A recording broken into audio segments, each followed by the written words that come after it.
Meeting is being recorded and streamed on OWEB's YouTube channel. You can find the meeting materials on our website under Board and Committee section and just click on today's meeting materials. For those that will be joining us virtually on Zoom in the meeting today, please remember to mute all of your devices to help cut out any additional background noise. Today we are going to hear from the Klamath River Renewal Corporation. Bless you. We'll have committee updates. We'll have an opportunity to hear some public comment. We'll move into water acquisition with some grant awards. We will hear about water acquisition rule updates. We will look at the 2027-2029 agency request budget and the policy option packages. We'll talk about the land acquisition grant program modernization, and then we'll have a brief bit for some other business and a preview of the next meeting. So with that, we'll go ahead and move into item J, which starts on your ebook on page 51. That is the Klamath River Renewal Corporation update. So I would like to call for Renee, please.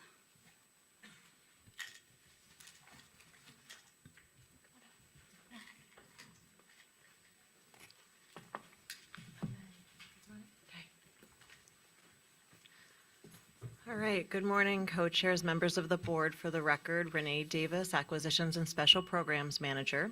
In the context of this agenda item, special programs includes the great honor of working on various Klamath Basin investments that the board's made. So we're on agenda item J. It's page 52 of the ebook is where the staff report begins. We're thrilled to have several partners with us today to talk with you about the results from the $15 million investment that the board made back in October of 2022 in post-Klamath Dam removal habitat restoration.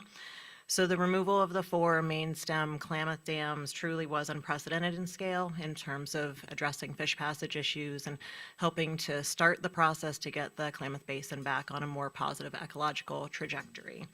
So OWEB's ability to be one of the funding contributors was really a generational opportunity for the board to invest in restoration in the state. For more background about the investment, I would refer you to the staff report, but without further ado, I would like to turn it over to our partners who will talk with you about the status of the habitat restoration work. They'll be happy to engage with you about any questions that you have, talk about next steps, lessons learned. I would ask for each of them to please introduce themselves as they begin their remarks. We have several folks, I think at least 2 or 3 who are joining us virtually.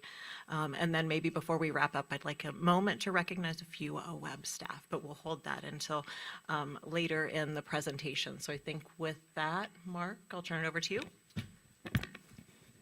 Thank you, Renee, very much. And good morning, Co-Chair McCleary, Co-Chair Coates, members of the board. Thank you for the opportunity to meet with you today. My name is Mark Bransom. I'm the Chief Executive Officer of the Klamath River Renewal Corporation. We, of course, are the nonprofit entity responsible for the removal of the 4 lower Klamath hydroelectric dams and the restoration of project lands and waters. And we've done that work in collaboration with a significant number of partners, OWEB included. And I'm very pleased to be here today with Dave Kaufman from RES, one of those critically important partners. I don't know about you all. I have never seen so many large red pickups in one place. In a twisted logic sort of way, I suppose if there's a fire anywhere in Oregon today, I hope it's here, because I don't think there are any firefighters anywhere else in the state. So, yeah.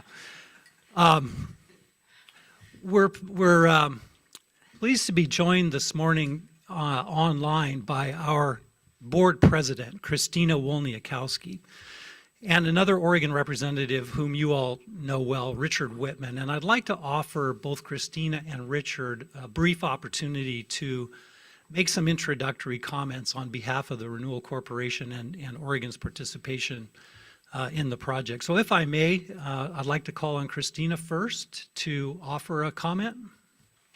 Well, thank you, Mark. Good morning, OWEB members and staff. I'm Christina Volnikovsky, and I serve as the president of the Klamath River Renewal Corporation. I was honored to be appointed to KRSC staff back in 2017 by Governor Brown, and then reappointed by Governor Kotek to represent Oregon and the board overseeing all aspects of this dam removal and restoration effort. On a personal note, I've worked in the Klamath Basin since 2001, and many of those years were in collaboration with OWEB. So I want to take this opportunity to thank you for all those years that we were able to work together. I'm all here with so much gratitude to OWEB for funding this last phase of the largest dam removal effort in the world. And the funding through the joint California and Pacific Core MOU to get us across the finish line, which was really critically important. We couldn't have completed all this work without your help. And I want to thank Mark and the KRRC staff who provided expert financial and day-to-day project management, and also really effective public outreach strategies as we navigated through this process. Our remarkable contractors, Kiewit and Res, finished this complicated engineering feat with an on-time and on-budget and with excellent safety record. And you can imagine how complicated taking out 4 dams can be, pretty much all at the same time. And they did it with an absolute excellent safety record. Finally, I want to thank Oregon Department of Fish and Wildlife for their extensive monitoring work that showed us yet again the resilience of salmon that have returned to Oregon after more than a century. So really appreciate being here today and sharing this wonderful opportunity with you. Richard, would you like to go next? Thank you, Christina, and good morning, Co-Chair McCleary, Co-Chair Coates, members of the board. I'm Richard Whitman. I'm the Klamath Coordinator for the state of Oregon. Oregon is one of many partners that have made this project possible. We, in partnership with KRRC is our lead, but also with the state of California, also with Pacific Core, which has been a funder of this work. And then with the basin tribes that have been a key part of this partnership and this work in terms of accomplishing the work and continuing really the work of restoration in the basin. This project has opened the Upper Klamath for the first time in 100 years to anadromous species, which is very exciting for everybody, but particularly those who live and work in the Upper Basin. We still have work to do. The removal of the 4 dams is an amazing accomplishment, but much restoration work continues on, some of that at the dam removal sites, but then additionally in all the habitat that's been opened in the Upper Basin. And I want to, again, thank our partners, including irrigators in the Upper Basin who are very closely involved in that work today. So pleased to be here today and very pleased to see the early results. You're going to hear from Mark Herford from ODFW about some of the very promising results that we've heard already in the first couple of years. And just very glad to be here and give this report to the board. Thank you. Thank you, Christina and Richard, very much for the comments. We'll just walk through a very brief status on the project from the Renewal Corporation perspective, and then hand it off to Dave Kaufman for the restoration update. And then, of course, Mark Herford from ODFW will talk about the amazing response from fish that we've seen in these early times post-dam removal. So we'll go to the next slide, please, Dave. So following dam removal in 2024, the Renewal Corporation really transitioned into what we refer to as the restoration, maintenance, and monitoring phase. This is really kind of the post-restoration of lands and waters and focus on complying with all of the permit requirements, doing the maintenance and the monitoring work to prove up on the restoration activity. That activity will continue until all the terms of the surrender order that FERC issued have been met. We anticipate that that'll probably run to 2030 or thereabouts. RES continues to have the ongoing responsibility for the restoration work through the entire license surrender term. OWEB's funding for this work has been instrumental in allowing us to advance and then ultimately to complete the restoration objectives for this project. And those objectives are not trivial. This is major land and water restoration work, and the funding base that we had and have utilized has served us very well. Next slide, please. OWEB, of course, provided $15 million under the Memorandum of Agreement in contingency funding through the Oregon Lottery and NOAA's Pacific Coastal Salmon Recovery Fund.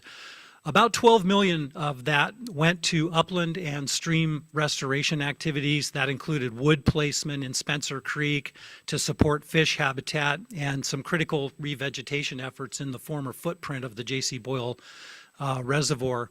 About 3 million of the 15 was used to backfill the J.C. Boyle Power Canal and the so-called scour hole. Those were parts of the infrastructure that delivered water from the Boyle Reservoir down to the penstocks and into the power plant down below Big Bend along the river. As things look right now, the KRC fully expects to have sufficient funding to complete the project and meet all the terms and conditions of our various permits and requirements and authorizations. And again, the OWEB funding has been really essential to getting us to this point and seeing us through to the completion of this important work. And the Renewal Corporation is forever thankful to OWEB for that support. So thank you. And now I'd like to turn it over to Dave Kaufman with RES to talk about the restoration activities and those updates. Thank you. Bring this a little closer. All right, I think we're set. So good morning again. Dave Kaufman, Resource and Environmental Solutions.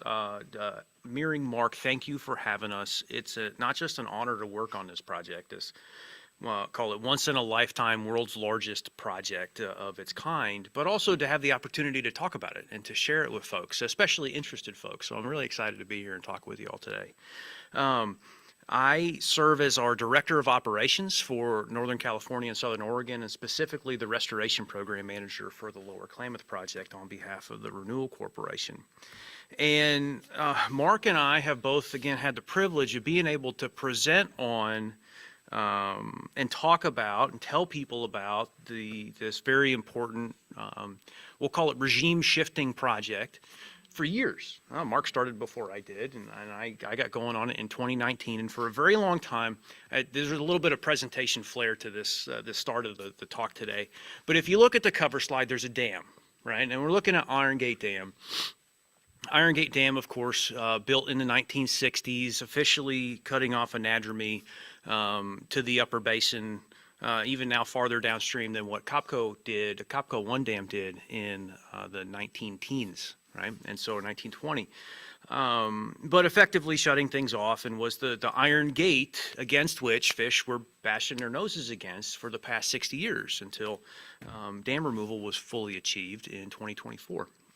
And as we have talked about this project, we spent years talking about the things we were going to do. And not just dam removal, but of course all the restoration work that goes along with dam removal, and how we minimize the impacts of dam removal, which is a kind of a messy business, but really protecting species, protecting water quality, all these different things. And we, over and over again, this is what we're going to do, and this is what contingencies look like, and this is what a restoration project or restoration program will do and should achieve over the course of time. And I'm proud to say now, we get to talk about new stuff. And now we get to talk about new stuff all the time, and not just what we're going to do, but what we've done. And I could easily talk for a day or two on all the stuff that we've done and what we've seen, but instead we'll stick to about 10 minutes, and got plenty of time for questions, or, everybody's got my phone number, I think, these days. So anyway, this was my cover slide for years, giving presentations, and we're standing there, and you get the hero shot standing above the dam and pointing, and now the project is able to start speaking for itself, and the cover slide has transitioned to something that's more of this is what post-dam removal looks like. And so first project, this is my intrepid, very excited project team of fisheries biologists and safety managers and ecologists and public relations guys, and we were all very excited to get into something. And now I brought out, this was the entire board and senior leadership of my company who came out to see the project last year, and to watch all these grown men with tears staring at salmon spawning in Jenny Creek for, well, I can't say the first time, it was the second time because this was 2025. One of the more impactful moments on the project for me. But now to be able to share that this is what the outcome of this work has been is tremendous. I could not get this type of hero shot on Spencer Creek because Spencer Creek, on the day we went to see it in Oregon, was chocked full of fish from confluence to outside the project limits. And as I'm walking these guys in, I lost half of them. They just stopped and stared for hours. We were just staring at the outcome of this work that we've all dedicated ourselves to for the past few years. And so apologies for that digression, but it's really exciting for me to now get to be sharing all these new things. And so this presentation is brief, but it will talk a little bit about RES's role in the project, the restoration activities that have occurred at J.C. Bull Reservoir, or the former J.C. Bull Reservoir in Oregon in 2024 and 2025, and a little bit about lessons learned, tribal involvement, and things of that sort, leaving hopefully plenty of time for questions. But I do like to start this talk off a little bit with a discussion on what exactly did RES bring to the table for this project, right? It's a unique project, of course, but it's a restoration project, and restoration projects happen all the time in the country, but what can RES, the company that I work for, offer?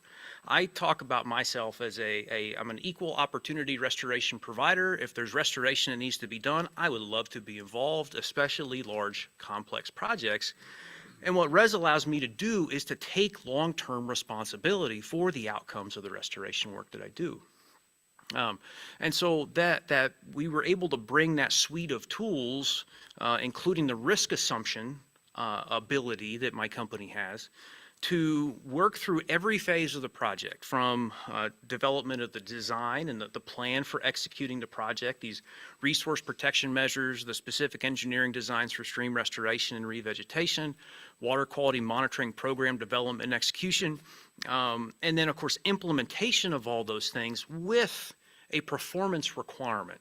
And not just a, hey, do this thing as described, but do it and then steward it to maintain the outcome over a fixed period of time. And so this long-term monitoring and maintenance period of the project that we're entering into now is really my bread and butter, and where we have the opportunity to shine. And I'll give an example of where we're trying to shine on an unforeseen condition that we're adapting to and taking care of on behalf of the Renewal Corporation of the State of Oregon. The performance guarantee part is the kicker there, where we commit to doing a thing for a firm fixed price, and the outcome will occur no matter what. Come drought, flood, fire, you name it, very limited options for, we'll call it force majeure, but what it means is if we commit to doing something, it will be done. May take longer than anticipated, but it will get done.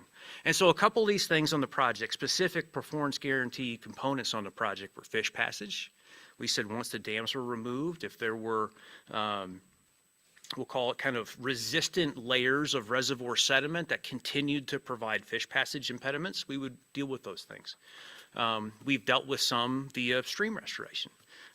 Vegetation growth is another example. We commit to cover requirements and species diversity and richness, stem counts or stem densities in places where we plant trees, and then percentage a cover component being non-native invasive species, and kind of we commit to a maximum occurrence of invasive exotic vegetation in an area. And then tributary restoration, of course, providing immediate visible and measurable habitat benefits while also providing passage from the Klamath River, which in a sense has very successfully restored itself, but passage through these tributary reaches to the upstream reaches outside the former reservoir footprints. And this photo on the upper right corner is my first example of this performance guarantee piece, where unknown conditions have led to us having to change approaches a little bit. one of the requirements on the project is a thou shalt not import Phytophthora to the project site. And that's across the board. And so we have very strict testing requirements for all of our off-site planting materials, right? We all are aware that we've collected a lot of seed, and the seed has gone to nurseries, and in a lot of cases, the seed has grown seedlings, trees and shrubs that we then were going to bring to the site and plant on site to help the revegetation process speed along. Well, as we've run through that Phytophthora testing program, about half of the trees so far that we've sourced have tested positive for Phytophthora. So they can't come to the project site. But we've already paid for them. That's part of that firm fixed price guarantee is we committed to working through that process, sourcing nurseries, right, that are Phytophthora free. When they're not Phytophthora free, they're very interested in finding out what our results are so that they can start a recovery program if necessary, or be bolstered by the fact that they are Phytophthora free and provided planting material to the Klamath River Renewal Corporation. But this is just one of the examples of one of the challenges we're working through is this very prevalent plant pathogen that's absolutely everywhere. And so we've narrowed in on a handful of nurseries and in some cases handfuls of fields that are able to provide us the correct planting material for the project. But photographs are way more interesting, and this is a pre-project, pre-dam removal, of course, photograph of the J.C. Bull Reservoir area. Looking down on the earthen embankment and the concrete spillway and a steel penstock that was carrying water to the power canal downstream. And it wasn't too much longer after that, a little over a year, that the dam was gone. The site restoration was ongoing. But this just gives an example of the scope, the scale, but also the pace of restoration. And hopefully over the next few photographs, start to see the pace of recovery of this landscape over time. But that recovery piece, well, I'm kind of honored to say, not only have we helped get it started, but now we're in that stewardship phase. J.C. Bull has included about 230, 240 acres of exposed reservoir lands. And in 2024, so 2024 being the year of drawdown and dam removal, we were already hard at work in getting that landscape recovered, dispersing or sowing nearly 14,000 pounds of seed over 2 separate and distinct planting periods, one immediately after drawdown and one later in the fall. 36,000-ish bare root trees that, of course, did test negative for Phytophthora. That exotic invasive vegetation management that occurred in that period of time, primarily around the fringes of the reservoirs and within the tributary reaches upstream, trying to knock back seed bank that was available for transport into the reservoir footprint. Some of you have probably seen photographs of the extreme cracking that occurred within the reservoir sediments following drawdown. Well, that cracking and desiccation of that reservoir sediment, that material turned hard as concrete in some cases. And so we undertook this exercise of somewhat, in some places it's conventional farming equipment, in others it's definitely not. And I would say here in this part of the Klamath Basin, this is an unconventional approach to breaking up ground for seed sowing. This is called a Lawson pasture renovator. It's a no-till approach to breaking up compacted soils. And so we brought that machine in, and in the J.C. Bull footprint, processed or prepared over 145 acres for additional seeding, because once those cracks formed, those beds were drying out so rapidly that seed could not get a foothold and that vegetation was not growing. And then in 2024, we were preparing for restoration, at least we thought we were preparing for restoration, with the transport of 66 whole trees to the site to be used in Spencer Creek. 2025 followed, and my pictures are jumping ahead. I'm going to come back to the photograph. We have had issues getting vegetation established at J.C. Bull. pH has become our #1 culprit. And so one of the things we've done to start combating the pH issues in the reservoir sediments at J.C. Bull is we worked with a local contractor in the Klamath Basin, Macy's Flying Service, and they aerially applied 118,000 pounds of prilled limestone. It's a more readily available calcite source than, say, ag lime. And so it's baked a little bit, is what I'm told, and it more easily absorbed and it starts to adjust the pH within the soil medium. Additional 6,000 pounds of seed, and then we also added mycorrhizal fungi at the advice of our crop consultants to help with a buffering of pH further between the root hairs on the plants that we're growing and the surrounding soil column. Lots more trees and shrubs, and again, that process just continued. But here is one of the more dramatic portions of restoration that occurred in 2024, where I mentioned we thought we were placing trees or stockpiling trees to prepare for restoration and construction in 2025. Instead, what we found in Spencer Creek was a stream condition that was already in great shape. And in restoration, we like to talk about how the immediate effects of a restoration project can look kind of bleak. It's a construction site, right? So you have bare dirt and sticks all over the place and no vegetation growing.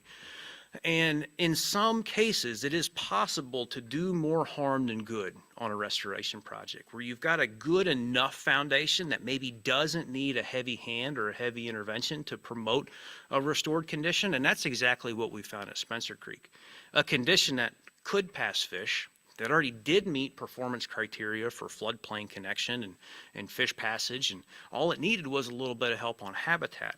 And so instead of mobilizing nail iron to come up and try to reshape portions of the channel in hopes of making them a little bit better, we said, well, we'll just directly place trees into the stream. Now, this direct placement looks a little haphazard from the images, but the engineering design that went into this was significant in that the trees are large enough to resist the buoyancy forces of flow for all but the largest flow events on Spencer Creek. And they were placed in a way to focus water into certain areas of the channel and take what had formed over time as fairly plain bed, a little bit over widened footprint of Spencer Creek, and cause some select erosion around these root wads and underneath these trees to promote a deeper passage channel.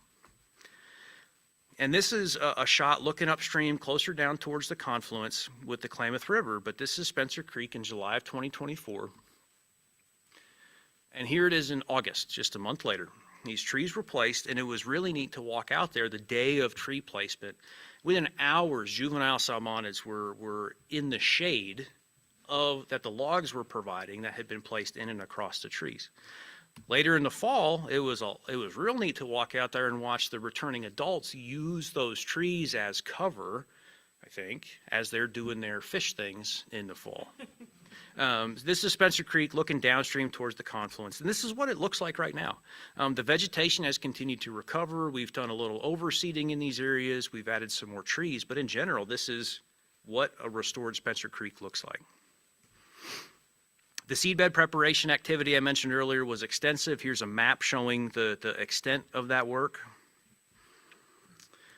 Little note here on tribal participation on the J.C. Boyle portion of the project. The Yurok tribe has done quite a bit of the seeding and almost all of the planting at J.C. Boyle. The hand seeding that was done immediately after drawdown focused mostly on kind of what we'll call the reservoir rim, or the edge where foot traffic was safe and passable around the former shoreline of the reservoir. The center portions of the reservoir and the steep slopes downstream of the Highway 66 bridge were seeded with a helicopter and have since been seeded a little bit more by hand and other broadcast methods since then. Like I mentioned, the plantings, the trees and the shrubs and the grasses and forward plugs, those were mostly done by the Yurok tribe. And the Yurok tribe is our lead contractor for invasive exotic vegetation. And the two major culprits that we're dealing with up at J.C. Boyle are reed canary grass and Himalayan blackberry. Different treatment methodologies, but the tribe as a subcontractor stays on top of those things and has been successfully treating reed canary grass as a management requirement over time, or over the past few years. Looking forward, 2026 and onward, this is that monitoring and maintenance period. And when I talk about performance guarantee, what that specifically means is the project has a requirement in the management plans that the FERC requires be implemented as part of the license surrender process. 5 years of success criteria or 5 years of monitoring and reporting plus success criteria being met. So it's an and, not an or. We can meet the success criteria next year, but that doesn't mean the stewardship's done. The stewardship continues for a minimum of 5 years, and those success criteria must be met. If those success criteria are met by the 5th year, which in this case is 2030, that then is the period of time when the obligation for the renewal corporation is done under the FERC management plans. Lessons learned, and so this is the project itself is ripe with lessons learned, and so this is a bit of a snippet. And this is focused on this fairly large lesson that we're learning through right now, which is the soil chemistry issues. The submerged sediment was sampled prior to reservoir drawdown, chemistry analysis done, and it was fine. And it was consistent in all of the reservoirs, J.C. Boyle, Copco Lake, Iron Gate Reservoir. You look at the sediment, the grain size is consistent. It has no structure because it's lake bed muck, but the chemistry was similar too.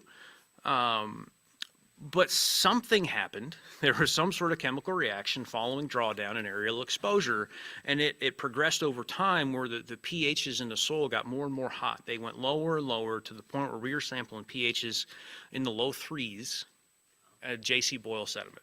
Yeah. And there's a pocket in Iron Gate where the same thing has happened. And there's a few distinct pockets in the Copco Reservoir where we're seeing those low pHs. And we have an idea of why that process occurs and how it occurs, and it has to do with the breakdown of algae-rich sediment over time. But the question still remains, why was it so extensive at J.C. Boyle, and why was it so focused at these other reservoirs? Our focus has been more on getting the pH issue solved and addressed, and we know that it's not a landscape scale issue. The pHs in the surrounding sediments are fine. It's these pockets of distinct areas in these reservoir footprints that need addressed. So we're fixing those while thinking about why it happened, but that question hadn't been answered yet. Why that has occurred specifically in those distinct areas, and why so much more J.C. Boyle than the California reservoirs, we're still working to answer that question. Another lesson learned, the rate of dewatering and drying of submerged sediment, that needs to be considered for future projects. The sediment took much longer to dry than was expected, but what we've also seen, and at this point a little objective observations have led us to know or to realize and understand a little better that it doesn't matter how wet the sediment is when it's exposed. As soon as you can get your seed on your exposed sediment, do it by whatever means necessary. The weeks between when we started seeding by hand and when we finished seeding by helicopter, we saw a difference in germination success over that short period of time. You couldn't walk on the sediment that received helicopter application, but that surface started to blow off almost immediately. And so recommendation to future practitioners doing work like this is pull out all the stops to make sure your seed hits the ground as quickly and soon after exposure as possible. The pace of fish response that Mark's going to talk about here exceeded all of our expectations. I will not speak for ODF&W, but I will speak for my team at Res, and it blew us out of the water, blew our minds how quickly fish not only passed the dam sites, but have since started, and granted, we're 2 years in, but we're starting to see that fish response that has, in general, exceeded expectations. And all these lessons learned are being documented presently through presentations like this one, internal memorandum, and we're sharing these with the industry as opportunities arise, because restoration is one of those fickle industries. One bad project can sour a lot of folks to restoration. And so we're very much we're better together type of company, and are more than willing to share our lessons learned in the broader restoration community to make sure that every restoration project that's done, no matter who does it, is done to the best of everyone's ability with the best potential outcomes or best potential for outcome. This slide, no, I went long, I'm sorry. The story map here, if anyone's interested, especially folks online who can pull stuff up immediately, this QR code will take you to a story map that has videos, it has a lot of more photographs, it has timelines, it has somewhat regular updates on occurrences and things as far as the restoration program on the project goes, and it's a good place to keep tabs of things and find other other outreach materials that I certainly was not able to go through today. And so next up on our agenda is Mark Herford with ODFW. And Mark, I'll run your slides, but you just tell me when to switch.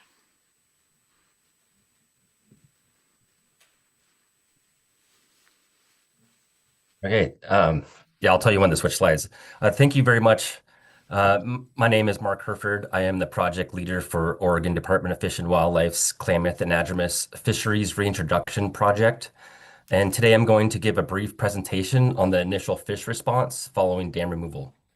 The results I am presenting span 2 salmon monitoring seasons since the 4 dams were removed. Next slide. Monitoring for salmon began in habitat immediately above the dams in the fall of 2024 following dam removal. In 2024, we focused our monitoring efforts in this area highlighted, which includes the Klamath River mainstem and Spencer Creek, because it was thought this would be the first habitat to be repopulated by fall run Chinook salmon. Next slide. Spawning ground surveys in Oregon were conducted by ODFW staff on the mainstem Klamath River and tributaries. During surveys, salmon reds are counted and carcasses are processed to collect biological data such as length, scale samples, genetic samples. This data allows us to estimate the number of salmon that spawned in an area. Next slide. Within days after the complete removal of Iron Gate Dam, fall run Chinook salmon were observed occupying newly available habitat immediately above the former dam site in California. And within a week later, the first observation of Chinook salmon in Oregon occurred on a tributary to the Klamath River, Spencer Creek, above the former J.C. Boyle Dam. Subsequently, Chinook salmon were observed throughout the Klamath River and its tributaries below Keno Dam. Next slide. This map shows the estimated abundance of fall run Chinook salmon above the former Iron Gate Dam in 2024, which totaled almost 2,000 Chinook salmon above Iron Gate Dam. In Oregon, we estimated almost 200 Chinook salmon spawned in Spencer Creek and over 300 in the mainstem Klamath River. Next slide. Following the Chinook salmon run, coho salmon, which are listed as threatened under the Endangered Species Act, were observed throughout the river above the former Iron Gate Dam, but in smaller numbers than Chinook. Coho salmon were not observed in Spencer Creek, but they were observed spawning in the mainstem Klamath River in Oregon. And an estimate of 117 were estimated to spawn above the former Iron Gate Dam site. Next slide. In the spring of 2025, we installed a downstream juvenile salmonid trap in Spencer Creek to document the production of Chinook salmon. While the trap wasn't very good at capturing juvenile Chinook salmon, we did, however, catch 5 adult Pacific lamprey in June and July and observed reds above the trap. Next slide. Moving on to our 2025 effort in monitoring. In the fall of 2025, monitoring for Chinook salmon began in September. And in addition to our spawning ground surveys, we installed a video counting system at the mouth of Spencer Creek to assist in our enumeration of salmon. Fish were guided to swim through a chute, and a video is recorded as they swim upstream. The first Chinook salmon observed in Spencer Creek was on September 23rd, 3 weeks earlier than the observation in 2024. It's important to note that the majority of habitat where we observe salmon spawning is located within the former J.C. Boyle Reservoir footprint. Next slide. The 2025 estimates of adult fall run Chinook salmon in Spencer Creek and the Klamath River were a lot higher than 2024, with Spencer Creek having almost 2,000 spawning Chinook salmon. In addition, it's estimated that at a minimum, 335 adult fall run Chinook salmon spawned in tributaries and in springs of Upper Klamath Lake. Next slide. This spring, we have been able to document juvenile Chinook production in both Spencer Creek and the mainstem Klamath River using downstream traps. One thing to note is the diversity of sizes of juveniles we are catching, which is likely due to the diversity of stream temperatures in the upper basin. We also continue to catch adult Pacific lamprey in our Spencer Creek trap. I think this year we are up to 14 Pacific lamprey in Spencer Creek. Next slide. When we look at anadromous fish observations since the removal of the 4 dams on the Klamath River, it's quite astonishing to see the immediate response of fish to occupying their historic habitat. Since dam removal, Chinook salmon have been observed in approximately 85% of their historical habitat above the dams. Next slide. Even after dam removal, habitat restoration in the new habitat immediately above the dams continues. A reservoir reach habitat restoration plan authored by NOAA, Pacific States Marine Fisheries Commission, and Trout Unlimited identified 4 high-priority water diversions in Oregon below Keno Dam. 2 are located on Spencer Creek and 2 on the main stem Klamath River. Trout Unlimited plans on having the 2 on Spencer Creek screened by the end of 2026, and the new landowners at the California border, the Klamath Indigenous Land Trust, have indicated they plan on retiring the Klamath River diversions near the state border or use them to support habitat restoration projects. That concludes my presentation, and I thank you for your time and consideration, and I'd be happy to answer any questions if there's any time. Co-chairs, before we open it up for questions, I just want to recognize a few other folks from OWEB and Res. So from OWEB, it took quite a team to get this project up and running across the finish line in terms of a partnership agreement, grant agreement. So just want to thank Amy Charette, Teresa DeBartolebe, and Heidi Hartman, who all had a part in that. And then we also, from KRC, have Laura Hazlitt's on screen. So Laura's been an incredible partner along with her staff, Kristen Silva and Olivia Mahoney. So just wanted to recognize the wonderful set of partners we had internally and externally to do this work. So we're happy to answer questions. And Mark Herford, you made one of our co-chairs very happy with your lamprey stats. Just want to say. Wow. What a great presentation on a very impactful project. Yeah, it's something to be really, truly proud of across the board. So happy to moderate questions or comments. Kelly.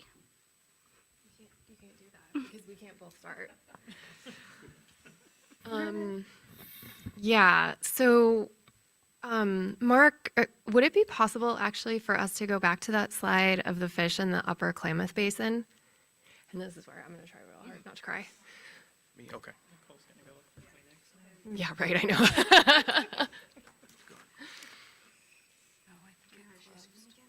I don't have control over the slide, so if maybe somebody else does. We're working on it here. Okay. Yeah, I just closed the. Oh, it's back there. Yeah. Wow. Where is it? And then we'll share a screen again. I think it may have been down farther. Let's see. That's okay. Well, let's share screen first. Linda's much better at this than me. So, thank you for the encouragement. Which one are you? This one. Yes. And then you drive to whatever it is and then share the screen. Was it this one, Kelly? Yeah, it was that one. So,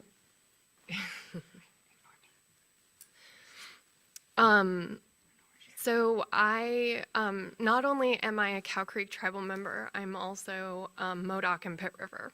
And so this project hits really close to home for me. Dang it, I was gonna pull it together. You got it. And it's so amazing for me to see these fish. And I wanted to know that furthest fish upstream because I can't see it even with my glasses on. Is that the sprig? Okay. This is incredible. And I think it just speaks to everything that OWEB supports as far as if you build it, they will come. And the fish, I am amazed every single time there is a restoration project of this scale at how quickly the fish come back. It's pretty amazing. And to think of where we were with the fish kills on the Klamath in, what was that, 2001, to where we are today is absolutely amazing. And I'm just so thankful and so grateful to all of you and all of your work on this. And I am also really excited about how much you've been documenting the things that you're seeing out there. And that was going to be my question. Are you guys going to, write a publication about this and put this information out to folks? Because something of this scale is pretty amazing. And the lessons learned, I think, are going to be really important for restoration moving forward. So just kudos to all of you and just thank you. Thank you for the opportunity. From a publication perspective, I know Mark Herford and the ODFW team are working practically day and night trying to get the volume of information that they're collecting out to the public. We've started the process also trying to use those. Right, the fastest way to do it is these presentations. So we do a lot of talks at different venues, and but also peer-reviewed scientific journal publications to make sure that the effort is documented appropriately and is being shared as widely as possible. Co-chairs, the Renewal Corporation shares your amazement and all of your other emotional responses to this as well. On the one hand, we lived in fear that the project may not see the types of results that we had hoped for, and certainly not on that short timeline. On the other hand, it has become obvious by observing similar work that these amazing species of fish and all the aquatic species that live in these rivers are so adapted and adaptable that they will respond. And we just need to keep our focus on continuing to do this type of good work, which I know you all will do, so that we can have more of these kinds of success stories that bring us a bit of this needed good news and emotional response in these times. Yeah, good news, and great job to all of the presenters on, the knowing the technical piece, but also having the passion that really comes through. So you guys did a great job explaining a highly complex project that was really digestible and understandable. Other comments? I know Russ has got something. My next? Yeah. Thank you. I just want to reflect for a moment the role of OWEB, NOAA, NRCS, EPA, U.S. Fish and Wildlife Service, the BLM, so many NGO partners, the Klamath tribes and Pacific Corps, over the years to prepare the upper reaches of the Klamath for this day. And when you think about the additions to lands and conservation as a result of these partnerships and commitments, everybody should be celebrating. At the same time, I don't want to sugarcoat the conditions that we have in front of us. I mean, the salmon are coming back, but at the same time, we haven't finished the job. And we have incredible number of systems in the Williamson, the Wood, the Sprague, Agency Lake that have unscreened diversions that have to be addressed in order for the systems to properly function. And I know you have a surrender team commitment for final by around 2030, but I really want to understand what the commitment is and what the dollar cost will be and how we get to the point of achieving the protection of preventing the stranding of these fish as they come into the system, and what it's going to cost and what our plan is going to be to address that. Thank you, Russ, for the question. I'll save KRC and Res from needing to respond to something that is well outside their purview. So absolutely, Russ, we're just beginning with the main stem Klamath restoration, certainly with the Upper Basin. There has been, over many decades, some incredible work there. We have some amazing partnerships like the Upper Klamath Basin Agricultural Collaborative that's doing great work. We have agencies who are providing technical expertise, resources where possible, doing monitoring. And this is honestly part of a much bigger interagency conversation about the scale of investment needed at multiple jurisdictions, state level, federal level, tribal governments, to I think continue to do the work that you need, including the screening work. And Richard, I don't want to put you on the spot, but to the degree that you're able to share some insights from the interagency conversations, that would be really helpful.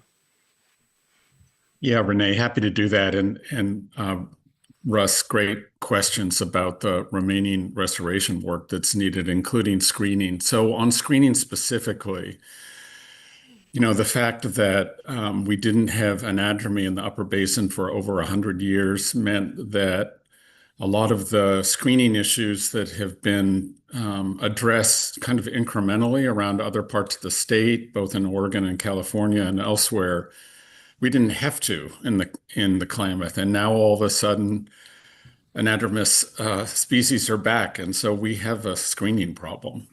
We have significant work that is needed on screening. The Bureau of Reclamation has already provided about $7.5 million for screening in the Klamath project area. That has been matched by Oregon, the Oregon legislature, and ODFW with money for screening as well in the what's called the reservoir reach between Keno Dam and Link River Dam. So the main focus right now is in that area between Keno and Link. Longer term, there is need for screening in the upper basin also, and that is going to take significant time and investment over a long period of time to do. But the immediate priority is in this reservoir reach, and that's the area that's been identified as high priority by NOAA as well. So that's a partial answer to your question, but the larger answer is dam removal is just the first step. There is a lot of additional restoration work needed throughout the basin and improvement in water quality as well. I'll stop there. Thank you, Richard. Do you have more, Russ? Okay. Kelly, followed by Dan Brown, please. In talking about the native species, I'm just wondering, and it's a little bit early potentially to know any information on this, but I know one of the concerns that I heard from the Klamath tribes was potential impacts to the Chwam and Koptu. Has anyone heard anything about that, or how those fish are doing with this, or?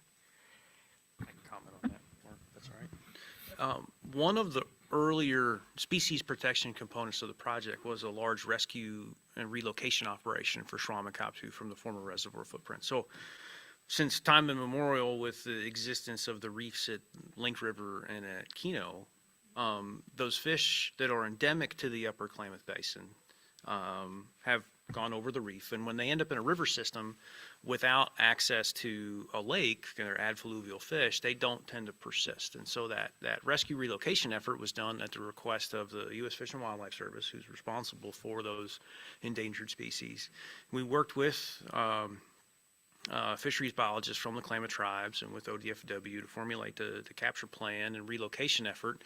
I can't remember the exact numbers of fish that were captured from, say, J.C. Bull Reservoir and relocated to the Klamath tribes hatchery facilities up in Chiloquin, and were subsequently released back into the system. But without the artificial habitat that was created by the reservoirs, the project reach no longer provides habitat for those species.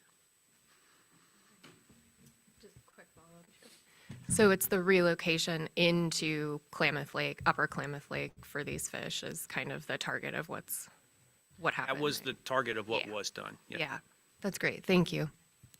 Dan.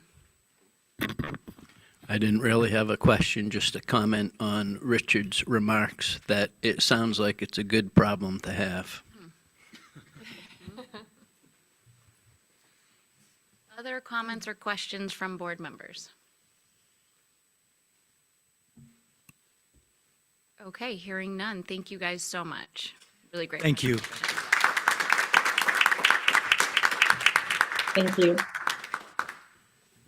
Okay, we've got a few minutes here before our scheduled break at 9:30. So we are going to move into item K, which is committee updates. This begins on your ebook at page 54. First, we'll hear from the Acquisitions, Restoration, and Emerging Topics Committee. Russ or Dan, a couple quick highlights. I'll just say that the summary in the board manual is accurate and informative, and we're going to hear more about our work later on today from Sarah and Renee, I believe. And I'll just add, I want to express gratitude to the Coalition of Oregon Land Trusts and the tribes for being part of the conversation to really have a frank, rich, and trusting conversation about the future and the challenges that are out there, but very constructive comments, and I think we're going to get to a great endpoint soon, and be patient with us. Sounds great. Thank you. If you complain, you get to join the committees. Fair. Okay, Partnerships and Capacity Committee, Woody. Yeah, part of the last half of the meeting, we talked about technical assistance, and all of that information plus more was presented yesterday in the meeting. And then we did a little pre-rulemaking session relative to some of problems with ineligibility of watershed councils and SWCDs. And so there hasn't been a rulemaking since 2014, and I believe, if I've got my timelines correct, that in June, the board will be asked to initiate a rulemaking and hopefully be done in 2029 is what I remember from the meeting. Great, thank you. And just a note here that the Tracking and Communicating Outcomes Committee didn't meet in March, but it is scheduled to meet in June. And again, all of that update is included in the board materials and available on our website. So at this time, we're going to go ahead and take a break. We're a few minutes early, so let's be back at 9:45 for public comment.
for me. It's my calming animal. It's like my calming goat. Right here. It's Look, right it's on. Put it on. So now we need to. I love it. I love it, Somewhere there. Bobby. Yeah, there you go. I got you. If you see me, just do it. Yes. No, it's okay, guys. We talked about it. It's fine.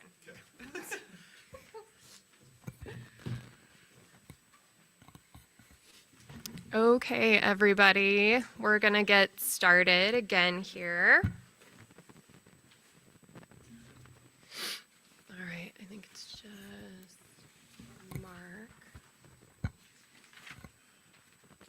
Okay. All right, thank you, everybody. We are going to move on to item L, public comment. I just want to acknowledge a couple of things before we get started here. I want to thank the folks that commented yesterday for your comments. We really appreciate that. We really appreciate you taking the time.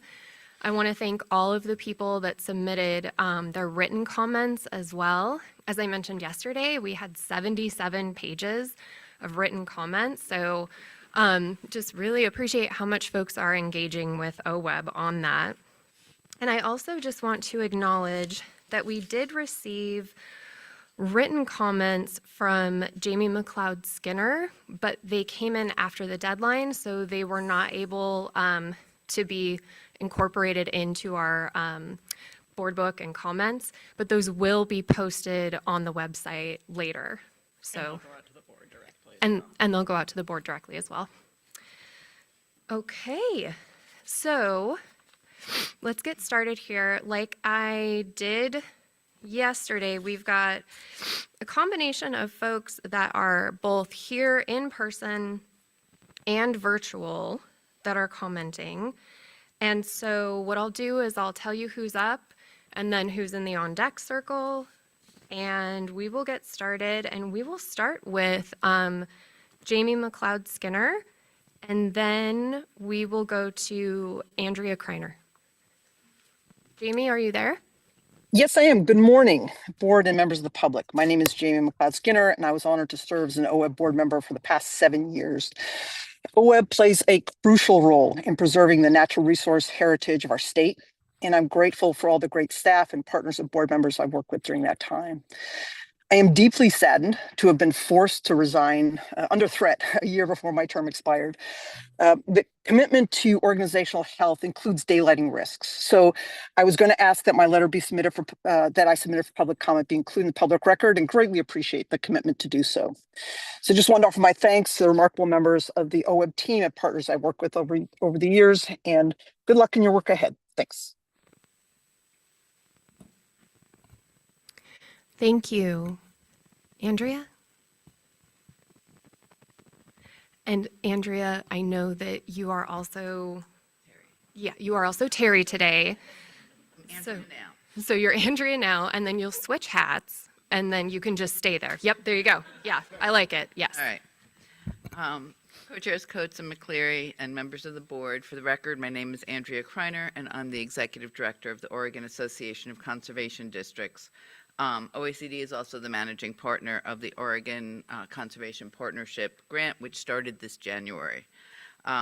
We've initiated a new, vibrant deliverables tracking system, so I wanted to give you a snapshot of what we've done in the first 4 months of this grant. Not quite 4 months, so it's 3.5 months. We've had 4 webinars with registrations ranging from 31 to 115 people. We've published 13 newsletters, 6 legislative updates. Representatives, we represented our members at meetings of the NRCS, ODFW, the Soil and Water Conservation Commission, the Climate Action Commission, Climate Action Commission's Natural and Working Lands Advisory Committee, the Environmental Restoration Council, and the Oregon Ag Heritage Commission. We've conducted a survey of Grant Hub users to help improve various aspects of the Grant Hub, and have started monthly emails to the listserv under that with new grant offerings. So to like say, hey, go look at these things. Connect Plus was held with around 300 attendees at the beginning of this month. And in earned media, which is always my favorite thing to talk about. And between January and March, we had 4 stories, one on television, one on OPB, and 2 in the newspaper covering districts, councils, and land trusts, talking about the wide range of topics from Umatilla flood defenses to fire recovery to youth watershed councils. So really, really great job being done by our contractor on that. As far as OACD, our work under the grant has been, we've had meetings with our district managers on emerging issues as they've come up, including our in-person district manager roundtable at Connect Plus. Our project that's being funded under the grant is a benchmarking project where we're looking at various aspects of personnel management, strategic planning, and board operations, and that project is on track to present its results in November, and that should be useful actually to all 3 members of the partnership. And we're also working on our legislative tours for this year. We will have one in Wasco County these are all projects funded under the Natural and Working Lands Fund. Wasco County Grasslands on June 24th. Tillamook on the Esther Creek Estuary on August 4th, and then in Washington County on climate smart forestry practices on September 2nd. So if anybody's interested in attending any of these, let me know and we'll make sure you get an invitation out. And lastly, I will say this more eloquently as Terry, but I need to mention it as me as well, is that we appreciate the capacity listening sessions, the pre-RAC listening sessions, and look forward to working with OWEB on establishing an effective RAC to look at this important issue. So thank you. Am I Terry now? Thank you, Andrea. Now, Andrea, as Terry. Okay, hold on. Sorry, are you saying Terry likes dogs more than you? No, the hat fits for both of us, which is why I just bought it. But I'm giving the nod to Terry because Terry really does love dogs. It was between this and Dog Mom. So here we go. All right. She wrote it this way. For the co-chairs Coates and McCleary and OWEB board members, for the record, my name is Andrea Kreiner, and I'm providing the update on behalf of the Network of Oregon Watershed Councils as NAUSI Director. Terry Grigsby is on medical leave and unable to join us today.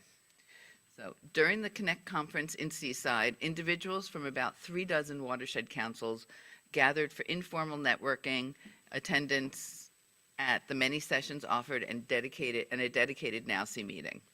At the meeting, NAUSI hosted a former resource conservation and development staffer named Amy Wilson, who spent her career in Southwest Oregon and worked with several local watershed councils. About 15 years ago, with funding from OWEB, Amy and local watershed councils developed the Watershed Friendly Recognition Program. With Amy's retirement, the program went dormant. However, NAUSI brought Amy to the Connect Plus conference to share this low barrier and easy program that engages volunteers in meeting with their neighbors to educate them on watershed-friendly practices such as stormwater management, native plant habitats, nutrient and livestock management, and more. Watershed Council staff and volunteers can use easy checklists to certify their neighbors and properties as watershed-friendly, which comes with a sign to be proudly displayed.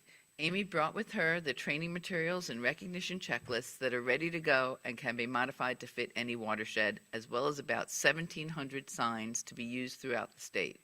About half the signs are metal, the other are lightweight composite board. All of the program signs are weatherproof and long-lasting, and NAUSI was able to distribute nearly all of them at Connect Plus. Amy also brought several dozen baseball caps, not this one, which were eagerly snatched up. I didn't get one. And there was great enthusiasm for restarting the program. It's a free, easy, plug-and-play type program that watershed councils can immediately use to engage volunteers, educate community members, and increase watershed visibility throughout the state. NASI is also excited to share that it will use ORCP grant funds to begin a program with the North Coast Watersheds Association to develop a bespoke data gathering and invasive species mapping tool, which can be utilized by watershed councils throughout the state. I'm sorry, I'm laughing because I don't know what bespoke means. The tool will be user-friendly for volunteers and citizen scientists and is intended to be used as a vehicle to collect accurate, real-time data that can be used to inform future restoration projects. Stay tuned for more details as this program gets underway. Lastly, NASI looks forward to engaging with OWEB staff on the capacity grant rulemaking process and is eager to ensure that the Rules Advisory Committee represents Watershed Council interests from different regions of the state with different natural resource needs and different geographic and human population sizes. NASI hopes to work with OWEB staff to help identify potential RAC members and asks that the OWEB board consider the importance of broad representation on this critical committee when voting at the July meeting on RAC membership. The RAC recommendations to the OWEB board will have lasting and serious impacts on the future of watershed councils, and it is essential that there are appropriately diverse perspectives represented on the committee. Thank you. Thank you, Andrea and Terry. Okay. Up next, we have Joe Buttafuoco. Is Joe here?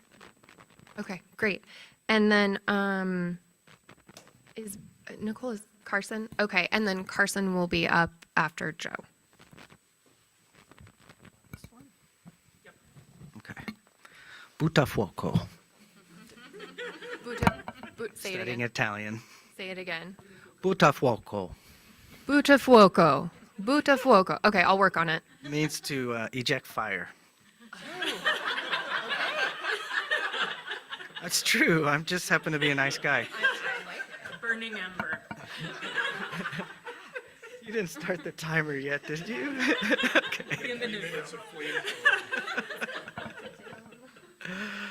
Okay. Co-chair's code, co-chair McClary, members of the board, happy to be here with you today. What an amazing morning so far. Got some really exciting updates from Colt to go over. There's lots going on. We're close to finishing our strategic plan. And so we'll have something to share soon. We're working on our annual State of the Lands report, which is a report that celebrates the work of our coalition. We're featuring a few major stories this year, including collaboration down at Disaster Peak Ranch, the annual peace hike on the Amanda Trail on the Oregon coast in Yachats, and then also some wildfire recovery efforts from last year. I wanted you also to know that on June 1st, we'll have the State of the Lands release party in Portland. Mark your calendars. We'll be sending invites out soon. We also happen to be planning a biennial conference called the Land Camp Conference for land trust folks across the Northwest. That's June 23rd through 26th. We have two pretty amazing keynote speakers for that, Chad Brown from Love is King and Chief Doug Barrett from Confederated Tribes of Coos Lower, Umpqua, and Siuslaw Indians. We've got a program of over 34 different workshops, across conservation, stewardship, communications, board service, and more. So we hope some of you can join us in Florence. I want to talk today a little bit about funding. The issues facing our state, we know, are significant and growing. We're doing great work. OWEB's delivering amazing work to amazing programs on the ground. But as we also saw yesterday, these programs are oversubscribed. There's a lot more work needed than there is funding.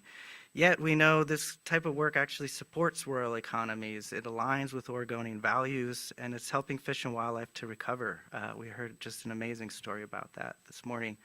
We need more money in the system. So I wanted to let you know, Colt's filling a critical gap by pulling together traditional conservation partners and new allies into the Oregon Land and People Coalition. This coalition is structured to be an ongoing permanent piece of Oregon's conservation network. We aim to unite Oregonians in the enduring stewardship of the lands and waters that sustain life, communities, and livelihoods across the state. We will be driving towards a potential initial statewide ballot measure in 2028. The coalition's goal is to add significant ongoing funding into Oregon's conservation system in order to provide lasting stewardship of our landscape. At this point, we're building the leadership committee of the coalition. We're working on engaging all 9 federally recognized tribes. Happy to share Cow Creek is on the steering committee. So really excited to share that. A lot more to come in the future, but just don't want it to be a secret anymore. So thanks for your time. Thank you so much. Okay. Carson, there you are. Hi, good morning. Co-chair Coates, co-chair McClary, members of the board. Good morning. For the record, my name is Carson Kendrick, and I'm the conservation director for the Coalition of Oregon Land Trusts. I have the pleasure of representing more than 30 member land trusts, soil and water conservation districts, and statewide conservation organizations working in Oregon to protect and restore private lands.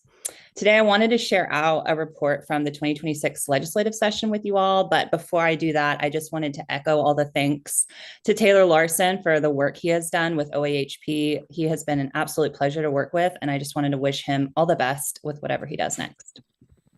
So legislators entered this session with a major task on their agendas, which was rebalancing the 25-27 state budget after the passage of H.R. 1 created a $900 million shortfall in the biennium. And after securing $2 million for the Oregon Ag Heritage Program in 2025, our main priority this session was to protect funding for OAHP and other core conservation programs. Thanks to the support of our amazing champions in Salem, OWEB's entire budget was protected from funding cuts. We're also happy to report that funding for core programs at the Department of Fish and Wildlife and the Department of Forestry were protected from those cuts. This includes funding for programs supporting the private forest accords and wildfire risk reduction programs through the Landscape Resiliency Fund.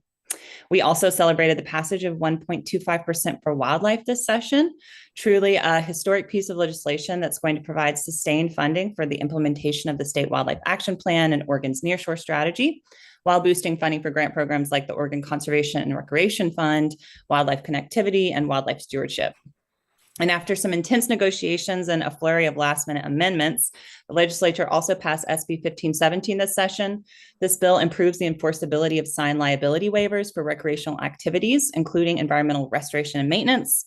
And reforming these standards in Oregon was critical for our member land trusts who provide volunteer stewardship opportunities and outdoor education and recreation programs for youth and families. So heading into 2027, we know that the budget environment is again going to be quite constrained, Despite this, we do plan to advocate for additional grant funding for the Oregon Ag Heritage Program and the Drinking Water Source Protection Grant Program. So more to come there, but thank you so much for the time and opportunity to comment today. Thank you, Carson. Okay, up next, we have Lisa Seals, and then on deck after is going to be Chris Webb.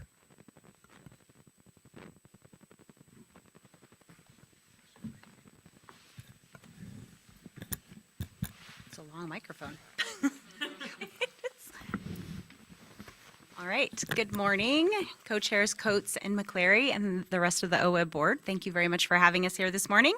For the record, I'm Lisa Seals from the Deschutes River Conservancy, and I am here this morning to ask you to please support the water acquisitions funding recommendations and fund the DRC's water acquisitions grant application for the Arnold Irrigation District Main Canal Piping Phases 3 and 4. To give you a little bit more context, this particular project is part of a broader effort to meet all the water needs in the Deschutes Basin, with working with all of the stakeholders. And having OWEB's water acquisitions program support these types of projects is critical for achieving in-stream flow in the Deschutes. Most of the surface water rights in the upper Deschutes Basin are held by irrigation districts, and the irrigation districts aren't willing to outright sell their water rights. Therefore, restoring flows in the upper Deschutes means working with irrigation districts to make sure that they have the infrastructure that both allows them to save water and meet the needs of all of their patrons. So piping projects such as this one are the primary mechanism for conserving water and restoring in-stream flows in the upper Deschutes.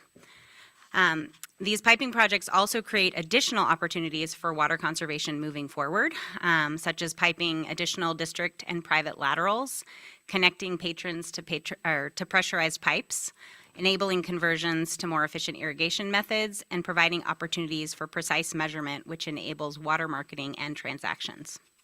So this project and others like it in the Deschutes Basin also represent decades of planning and strategizing with all of the partners working together to restore flows in the upper river.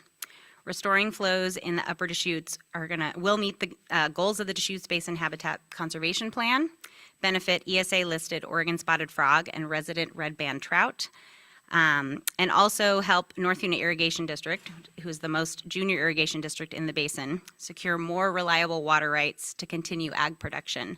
And those folks in North Unit produce 50% of the world's carrot seed. So OWEB's investment is essential for leveraging millions of dollars of federal funding, all which require state match. So we strongly urge you to support the funding recommendation, and we are very thankful for your continued support of water conservation across Oregon. Thank you, Lisa. Chris? Good morning. So I would like to introduce myself. I'm Chris Webb. I'm the district manager for Arnold Irrigation District. And I would like to speak a little bit about the benefits that the farmers are going to see from this piping project. It's not very often, it's not very often that you hear conservation and benefits to farmers in the same sentence. And this is a unique situation where it's actually very beneficial to our farmers. The efficiencies of the water delivery has improved already with the first 2 phases of the piping project. The improvements are outstanding. What used to take us up to 4 or 5 days to get water to the end of the canal during startup is now down to 24 hours.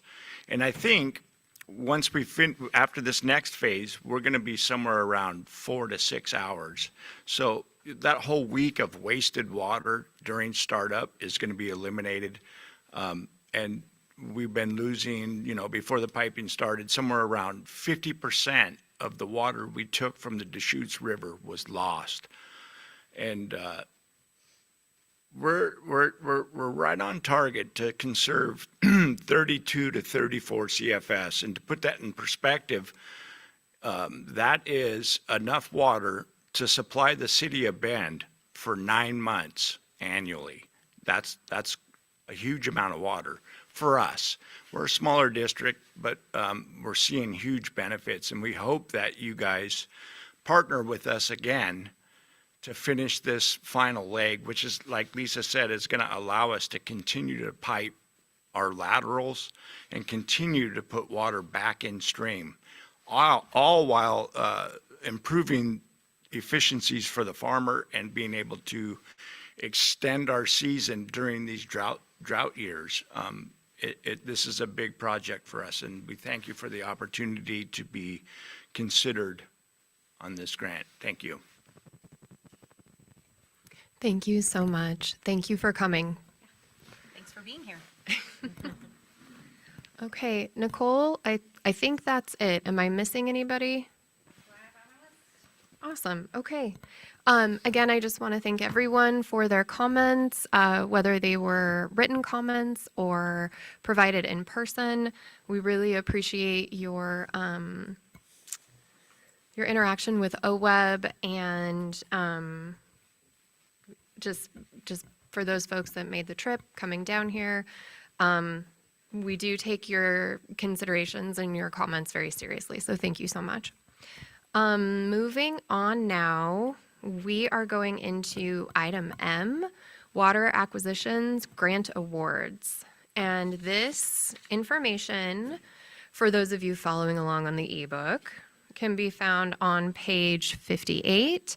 And then we have the application evaluations as well, if you want to pull that document up to follow along. And I'm going to introduce Brian Wolcott and Renee Davis. Good morning, everybody. For the record, Brian Wolcott, Water Acquisition Grants Coordinator and Capacity Grants Coordinator. Co-chairs, OWEB Board, and board members online. I just wanted to check, can the folks online hear okay? Okay, great, thanks. All right. Well, today I know this is a little bit later in the board meeting, but unfortunately this is going to be a fairly lengthy presentation. Just as I provide what I would hope would be a brief background on the Water Acquisition Grants Program and the types of transaction mechanisms that are used to put that water in stream. Takes a little bit more time to explain. A lot of these are concepts and ideas that a lot of people don't deal with in their everyday lives unless they're an irrigation district manager. So I'll spend some time on that, provide an overview of our technical review process that we use at OWEB, and then provide an overview for application proposals that were presented to OWEB during this grant cycle. The purpose of this grant type is to increase in-stream flows for habitat, species, and water quality benefits through the transfer of water rights to in-stream uses. There's several different transaction mechanisms that can be used to do that kind of work. There are in-stream leases, in-stream transfers, water use agreements between water right holders and another party, typically a water trusting type organization. Those can be minimum flow agreements or forbearance agreements.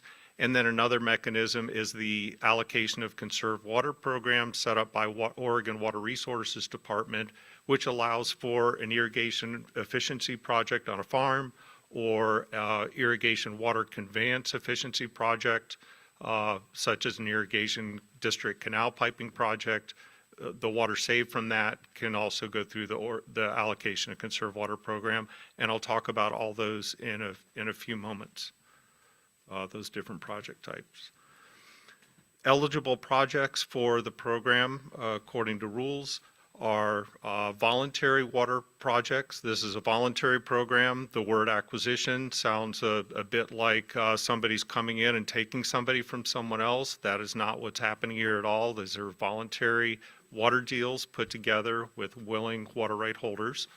These projects protect in-stream flows in rivers and creeks for native fish and wildlife, and the projects need to address fish and wildlife habitat concerns and water quality concerns and/or water quality concerns in areas that have been identified as having those issues by Oregon Fish and Wildlife, federal agencies, tribal agencies, or Oregon DEQ in regards to the water quality component. What makes all this type of work possible is the Oregon In-Stream Water Rights Act. This was an act that was passed in 1987, and it allows for the purchase, lease, or donation of existing water rights from out-of-stream water users and transfer that water to in-stream either on a temporary or permanent legal basis. The water rights are maintained at the original priority dates. This is a way you can actually take a 1860 or 1870 water rights, some of the older water rights in the state of Oregon that were acquired over time through the prior appropriation, and you can transfer that water in stream and it would maintain that date and be more senior than other uses, making sure that it could be protected in stream. Several of these transaction types have an injury review that takes place. Water Resources Department, our state water managers, do that injury review, looking at the water rights, how they've been used. For an example of an injury that might affect another water right holder on a river or creek is you might have a leaky canal, and that water on its way to the water users, some of that water might be leaking into the ground, re-emerging in the nearby stream where it came out of a bit further downstream, and that water would go down and be available for another water user in the system. And when Water Resources Department looks at an in-stream water transaction, they'll do an evaluation as to how much water might have been in that situation of going on to benefit somebody else. And so that's part of that injury review process. Also, in-stream use with this act is now considered a beneficial use like any of the other beneficial uses such as municipal or irrigation uses of water in the state of Oregon, and it's equal to any other water right. The transaction mechanisms in a little more detail. There's short-term temporary transfers. These are also known as in-stream leases. There are time-limited in-stream transfers. These can be for multiple years, 10 to 50 years. Not permanent, but in-stream for quite a while. There's also permanent in-stream transfers where a water right with its original date is permanently transferred in-stream, and OWEB has funded some of those in the past. There's also water use agreements and the allocation of conserved water program that I described a little bit before. The outcomes of all of these include improving stream flow on a temporary or permanent basis, transferring the protection of that water in stream. The agreements, water use agreements, are contractual agreements but still legally binding. And the allocation of conserved water permanently protects a portion of the original water right in stream, and that's all or a portion of what has been conserved through a conservation project. And a variation on the in-stream lease program. In recent years, there was the legislature approved the ability to do a split season lease where for part of an irrigation season, water can be used out of stream, and then part of the season it would be in stream. And so that's a recent variation on the in-stream lease program, and we'll be talking about one of those today is before the board.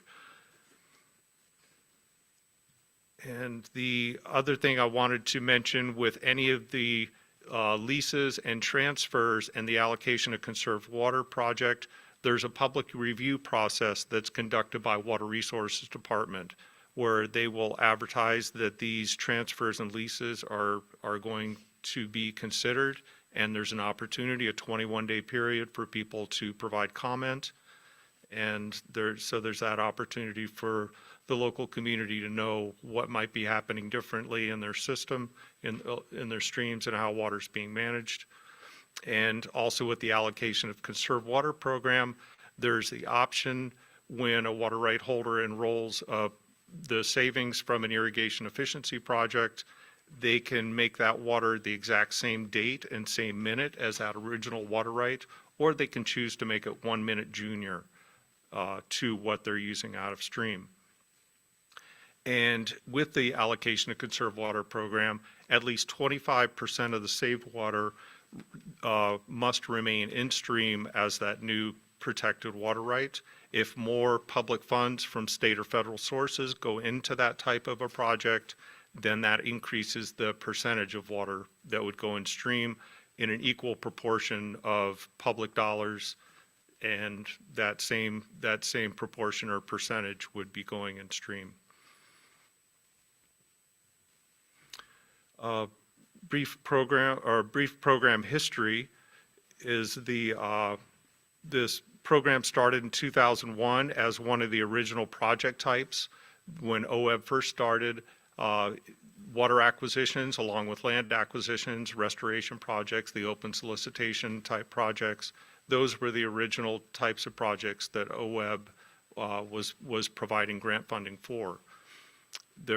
In the early years, there were a lot of small lease projects, and then over time, momentum builded a bit, and there was a formal solicitation for water acquisition applications in 2009.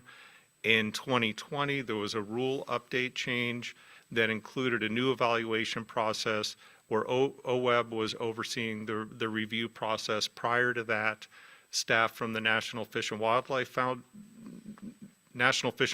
Foundation that oversee the BPA-funded, Bonneville Power Administration-funded Columbia Basin Water Transaction Program. Those folks were contracted by OWEB to oversee the review of these types of projects.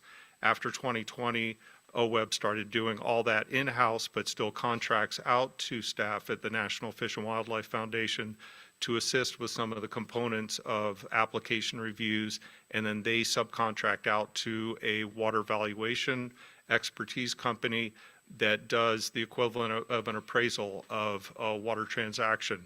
Looking at what typical values are for that water in that basin, and they help with that analysis. In 2022, under those new rules, there was, oh, sorry, I got off a little bit. After that rule change, there was also an extreme drought year. 2022, there was a $10 million investment in the water acquisition grant program from the state legislature. As part of a drought package that they put together, they allocated funds to different programs around the state, including the OWEB Water Acquisition Grant Program. And a grant offering opened after that occurred. And in that first cycle, we had 4 applications received. 2 of those were reviewed and found to be eligible for review and potential funding. And the July board award that year awarded funds for 2 projects. In 2024, 3 applications were received. And following review and recommendations, the board awarded those 3 projects funding. And in 2025, 2 applications were received.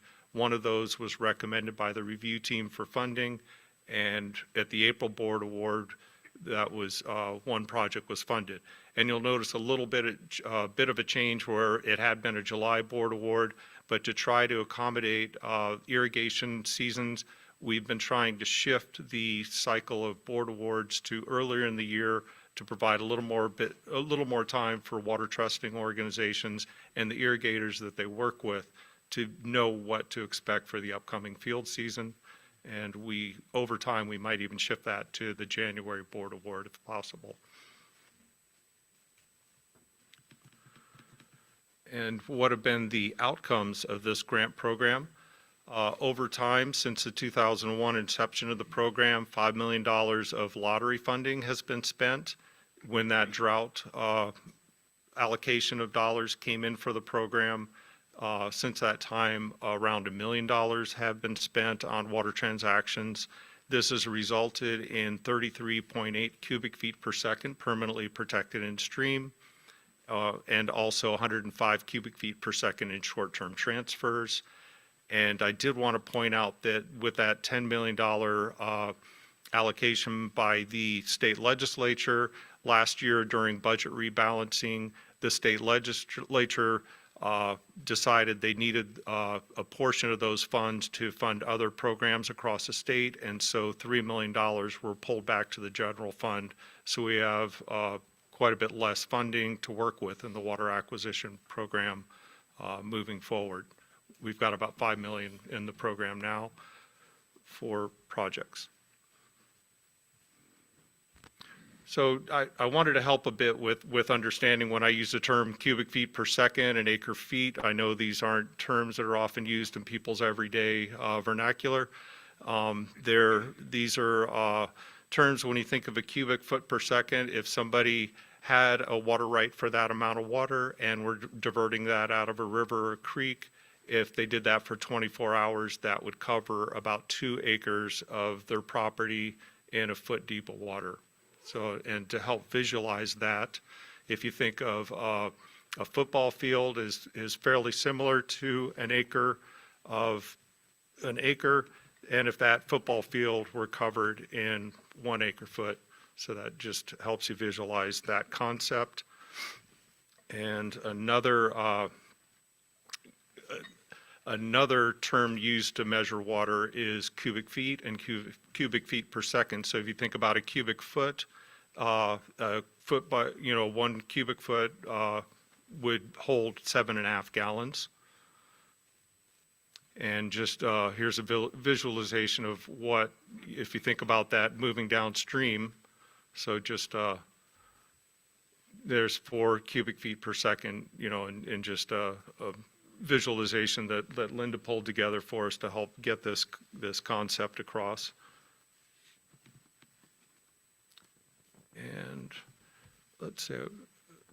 And okay, I've got a map on the screen now, and this is showing water acquisition project sites over time. The blue dots is where OWEB has funded water acquisition projects.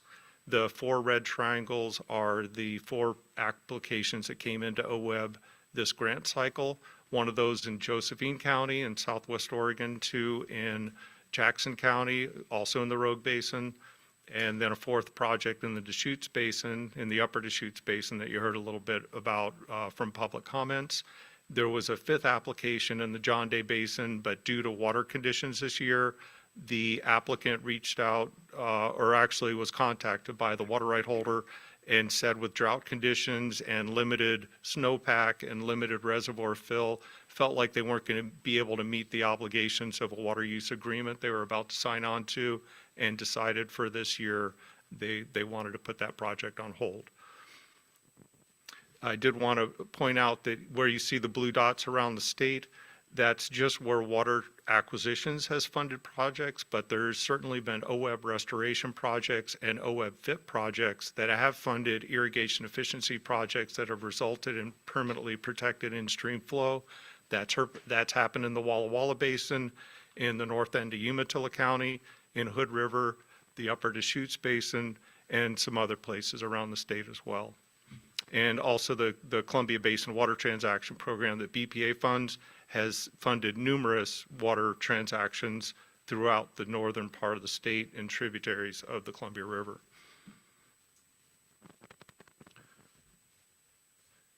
The review process, I'll give a quick overview of that. Applications come into OWEB. Those are reviewed by staff to make sure that the application is complete, that there's a willing water right holder involved, and that the project is meeting either fish and wildlife improvements, habitat improvements, or water quality improvements. After that initial eligibility check, the project goes out to the technical review team members. We have 11 technical review team members representing state agencies involved with water transactions, DEQ, Water Resource Department, Oregon Department of Fish and Wildlife. And then we also have tribal staff at natural resource agencies that are also participating, as well as federal participation. And our review team members will review those applications and they have a review worksheet that has the 15 evaluation criteria, and they compare the projects in relation to different criteria I'll talk about in a moment. They will then meet, there's also an opportunity for a virtual site visit to learn more from an applicant about a project.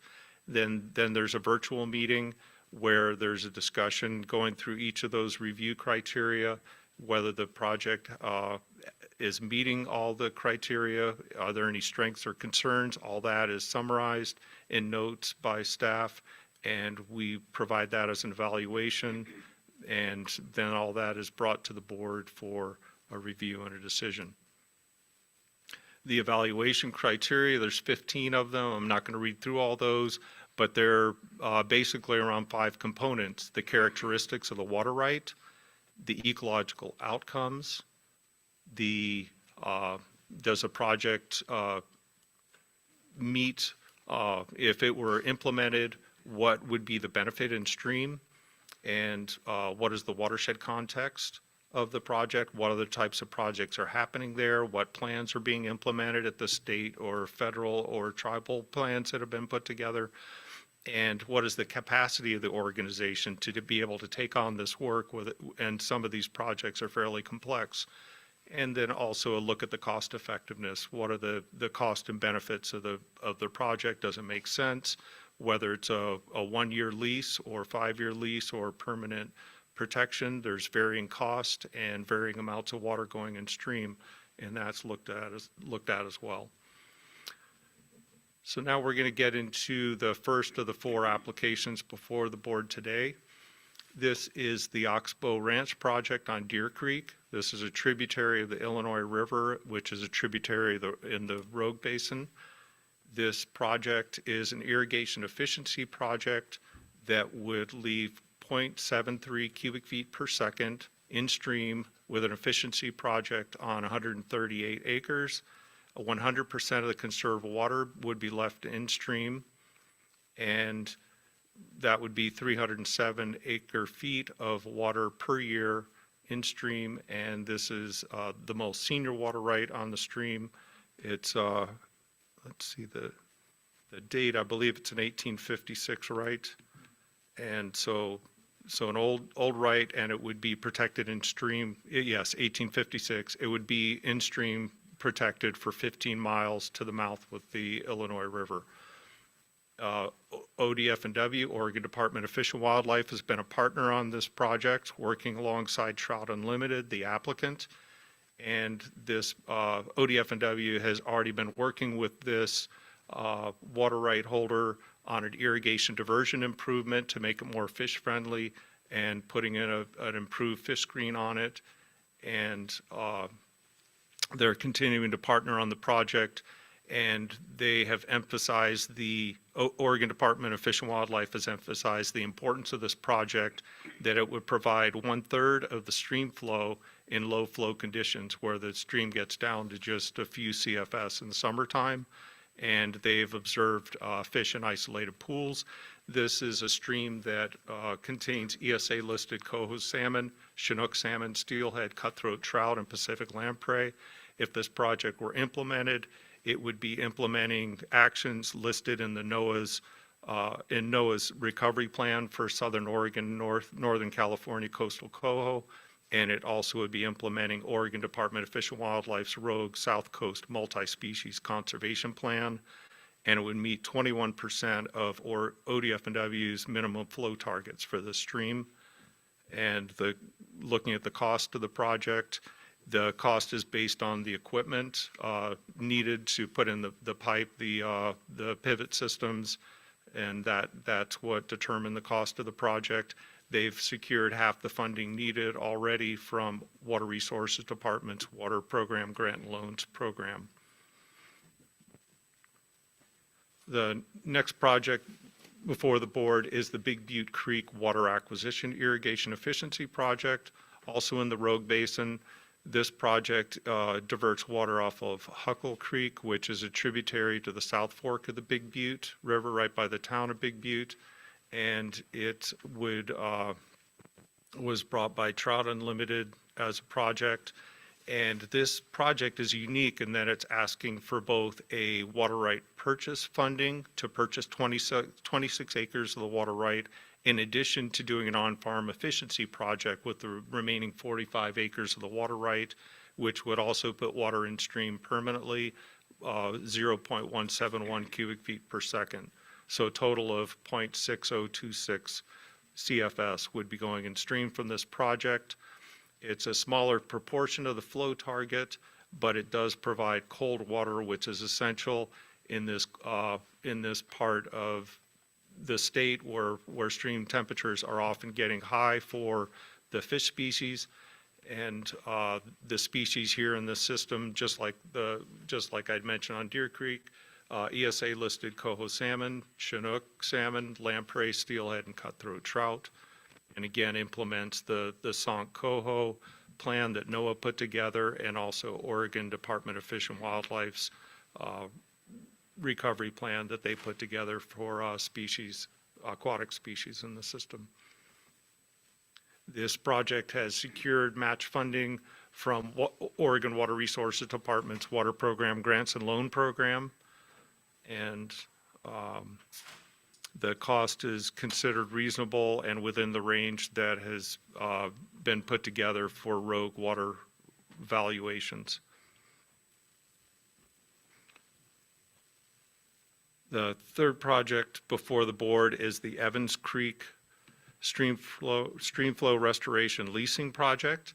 And this is a project looking at doing 5-year leases at 3 locations on Evans Creek, a tributary to the Rogue River near Grants Pass. And this is an area where OWEB has already invested funds in some previous leasing work. These 3 in-stream leases are a bit different though. Well, one of them is actually a split season lease that I mentioned before, where the water would be used out of stream for part of the irrigation season, and then from July 15th to October 31, the water right holder will be leaving that water in stream and be compensated for a lesser amount than what would be going to the other folks. The other 2 water right holders are leaving their water in for the entire irrigation season for 5 years. This would result in a total of 0.487 cubic feet per second being left in stream at Evans Creek. Doesn't sound like a lot of water, but Evans Creek actually gets down to just as low as 2 CFS in the summertime in a low flow condition. And this year, unfortunately, we'll probably experience that. These 3 projects would total 161 acre feet per year. This water would be protectable for 16 to 25 miles, depending on which of these water rights we're looking at. This is a high priority watershed in this tributary of the Rogue Basin. Coho, ESA listed coho salmon, Chinook salmon, steelhead, and lamprey all utilize this Evans Creek habitat. I think I covered kind of the details. Oh, and this project is at a little bit higher end of the range for rogue water valuations, but there is a potential of these temporary leases turning into some longer term projects or potentially permanent transfers in stream. This is a chance for Trout Unlimited, working with ODF&W, to gauge interest and get people to consider this, and then maybe it could turn into a more permanent project over time.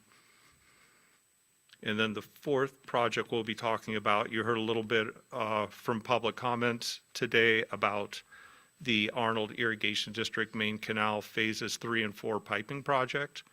And this is a project in the Upper Deschutes Basin. This is a project brought forward by Deschutes River Conservancy, who's been doing this work extensively in the Deschutes Basin. And this project proposes to pipe 4.9 miles of canal to conserve up to 12 cubic feet per second, a total of 4,800 acre feet per year of in-stream flow that would be used to improve habitat for the Oregon spotted frog in the Upper Deschutes River in the winter and early spring. This is an unusual type of project using what's known as the Deschutes Alternative Pathway. There's 8 irrigation districts that have teamed up to try to figure out how to address stream flow needs for ESA-listed Oregon spotted frog and have signed on to a habitat conservation plan with U.S. Fish and Wildlife Service. To enact the flow improvements they need, they have the advantage of having some reservoirs in the far upper Deschutes system.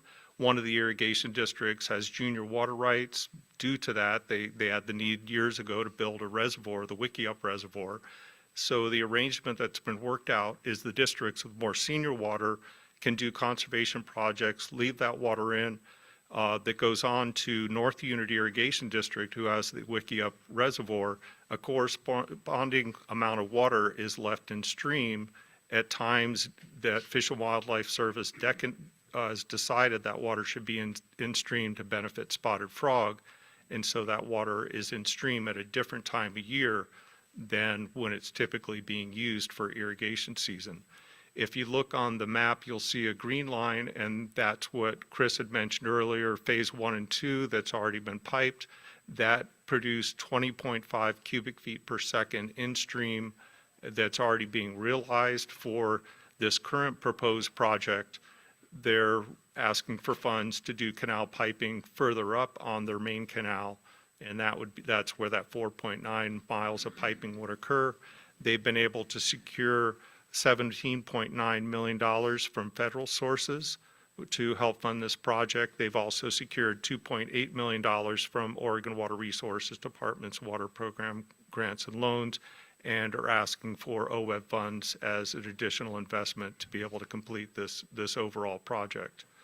This is the first time a larger canal piping project has come before the water acquisitions grant program, but just wanted to put that out there and help explain this Deschutes alternative pathway.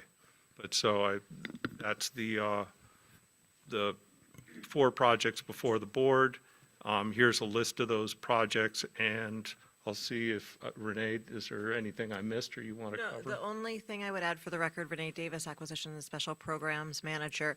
In addition to the great public comment we received from DRC and AID earlier, there were 2 written comments. One was from Spencer Sawaski. He was one of the presenters at the October Water Acquisition Panel. He's with ODFW.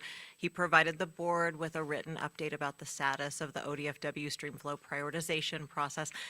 Really close to being released, should be released sometime later this summer, but local partners on the ground are working closely with ODFW to plan projects in alignment with that prioritization. So Spencer just wanted to update you all. And then we did receive a written comment from John Belleville in support of the Oxbow project. So just wanted to point to both of those also. Thanks, Brian. Dan?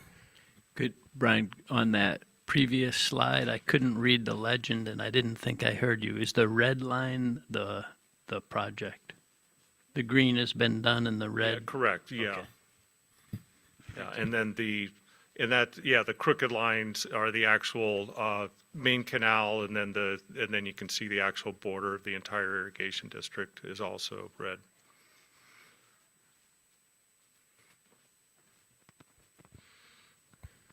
Okay, are you, okay, just wanted to make sure. Okay, I saw Mark Webb and then Russ. I had several questions for clarification. Back on the Arnold irrigation project, talked about saving water in winter and early spring. And just because I'm on the John Day, irrigation doesn't start until mid-April and runs through September. And so the season seems off to me. Why would we be worried about conserving water in winter and early spring when, at least what I'm used to, there's no irrigation then? Yeah, and what's happening there is the water's being conserved during a typical irrigation time of use, but that water is, during irrigation season, it's transferred down to the more junior irrigation district, North Unit Irrigation District.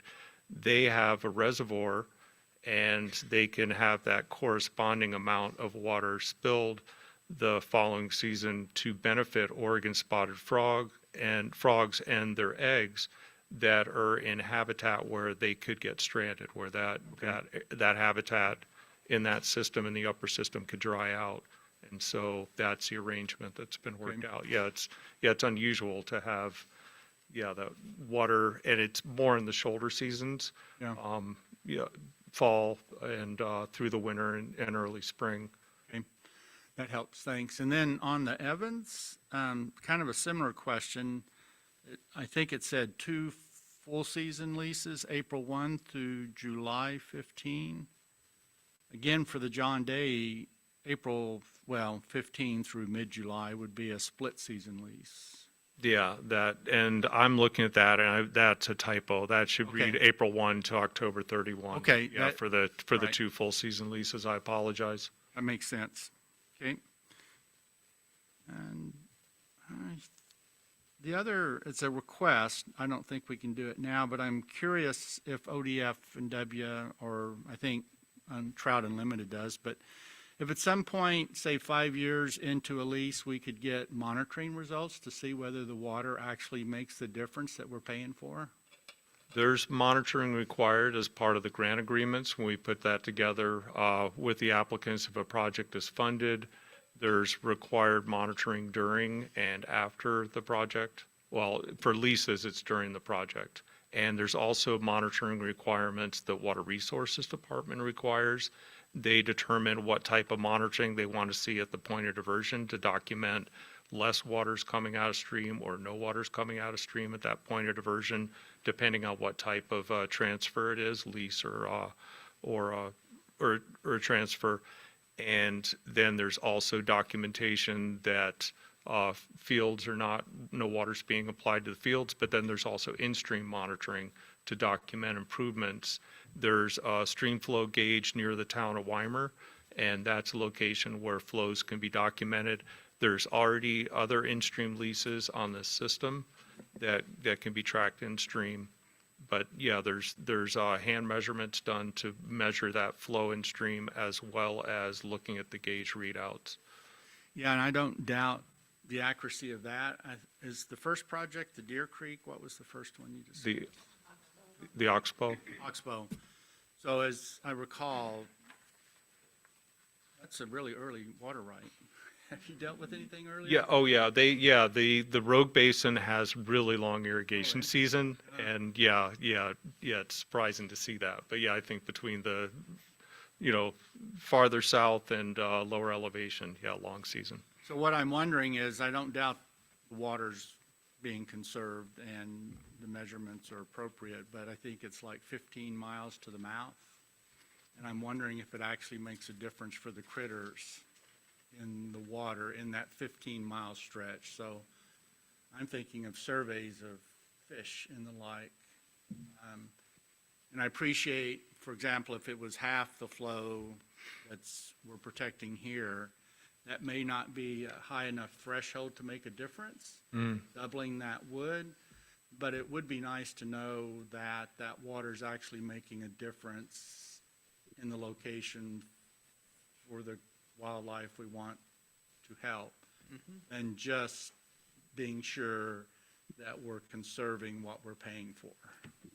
Yeah, Mark, you mentioned, I guess in my mind, turned it into something akin to telling the restoration story. You mentioned something like this during last year's water acquisition panel. I'm wondering if maybe we could partner with Courtney and her team and maybe bring something to is it the TACO committee?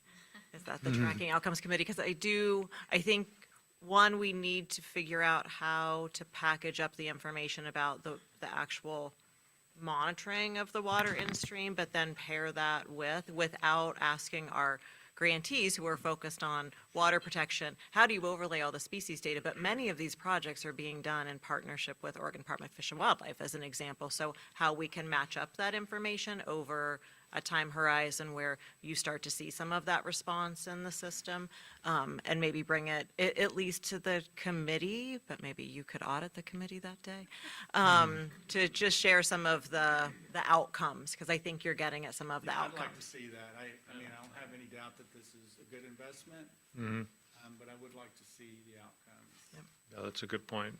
And Courtney is nodding behind you. Okay, great. okay. And I did want to add that Oregon Department of Fish and Wildlife has spent quite a bit of time out at this site as they've been working on the fish passage improvements already at the diversion and working on habitat projects in the system. And they have documented isolated pools where fish are stranded in low flow years. And so they're very excited to see this project get funded, knowing that it can either help those fish move out of that region and move upstream to cooler, deeper water, or at least have more water moving through that system, providing cold water inputs so they'd be able to survive in those pools until it starts raining. Yeah, conceptually, it makes a lot of sense. Okay, I have Russ, then Brian and Annie, I see you online. I just wanted to let you know. So I'd just like to make a higher level series of comments. Eric, it is such a gift to us to have the clarity, the depth. Ryan. Ryan. Ryan. Your odds are good. I'm sorry. The depth, the clarity, the nature of your presentation to us is superb. I mean, and I hope that we're taping this presentation, because the way you described acre feet, I believe we need to get that in a Google form or Chat GPT to have that visualization shared with school systems, shared with others who really don't commonly understand it. But the visual you gave us, again, is some of the best I've ever seen. I want to ask a follow-up. Claire, you gave us some very powerful, sobering information that I believe may come back to help us, or help the legislature understand the depth of the water conditions we're going to be facing this season. You said that we had 9 counties already, I believe, that have had drought declarations. And I think back to the 2020, it was 2020, when we had the serious drought that caused the legislature to come up with a very significant emergency situation. We are already way beyond those conditions right now. And I believe that because of your work, we are better prepared to help deliver for the legislature if an emergency investment is about to be made this year, because of all the hard work that you've done, the groundwork, the foundational work, and the projects on the ground. So I just want to make sure that we're prepared if the legislature comes forward and does make another declaration. I believe that the quality of the projects that you're presenting is superb. The volumes that you've described to us, now I think this is the second time I've seen this information, and I understand it at a better depth than I've ever could have imagined. And I'm grateful, and I hope for new board members, this is helping you to ground yourself in the quality of information and where the investments are going. I feel very reassured by the work, and again, I thank you. Well, for the record, Brian Walcott, just wanted to first recognize the visuals are all credited to Linda Replinger, who put together these visuals a few years ago to help me explain these concepts. And so that's been really helpful. Let's get them out to the world. And I actually had a request from an organization earlier today if they might be able to use these visuals to help explain to their constituents more about acre feet and cubic feet per second. The other thing I wanted to say that the detailed information that's provided for these applications, we have applicants that realize the complexity of these projects, and they provide a lot of detail in their application materials that can help the review team analyze the projects and come up with a thorough review that can then be presented to you all. And I apologize, it's a lot of information. I feel like it can be I don't know, kind of maybe a long topic to get through later in a board meeting, but I appreciate you all paying attention, and hopefully not. I always wonder if I'm just sitting up here mumbling through a bunch of stuff, and you all are thinking, when will this be over? We're ready to take the test. Thanks. Okay, Brian.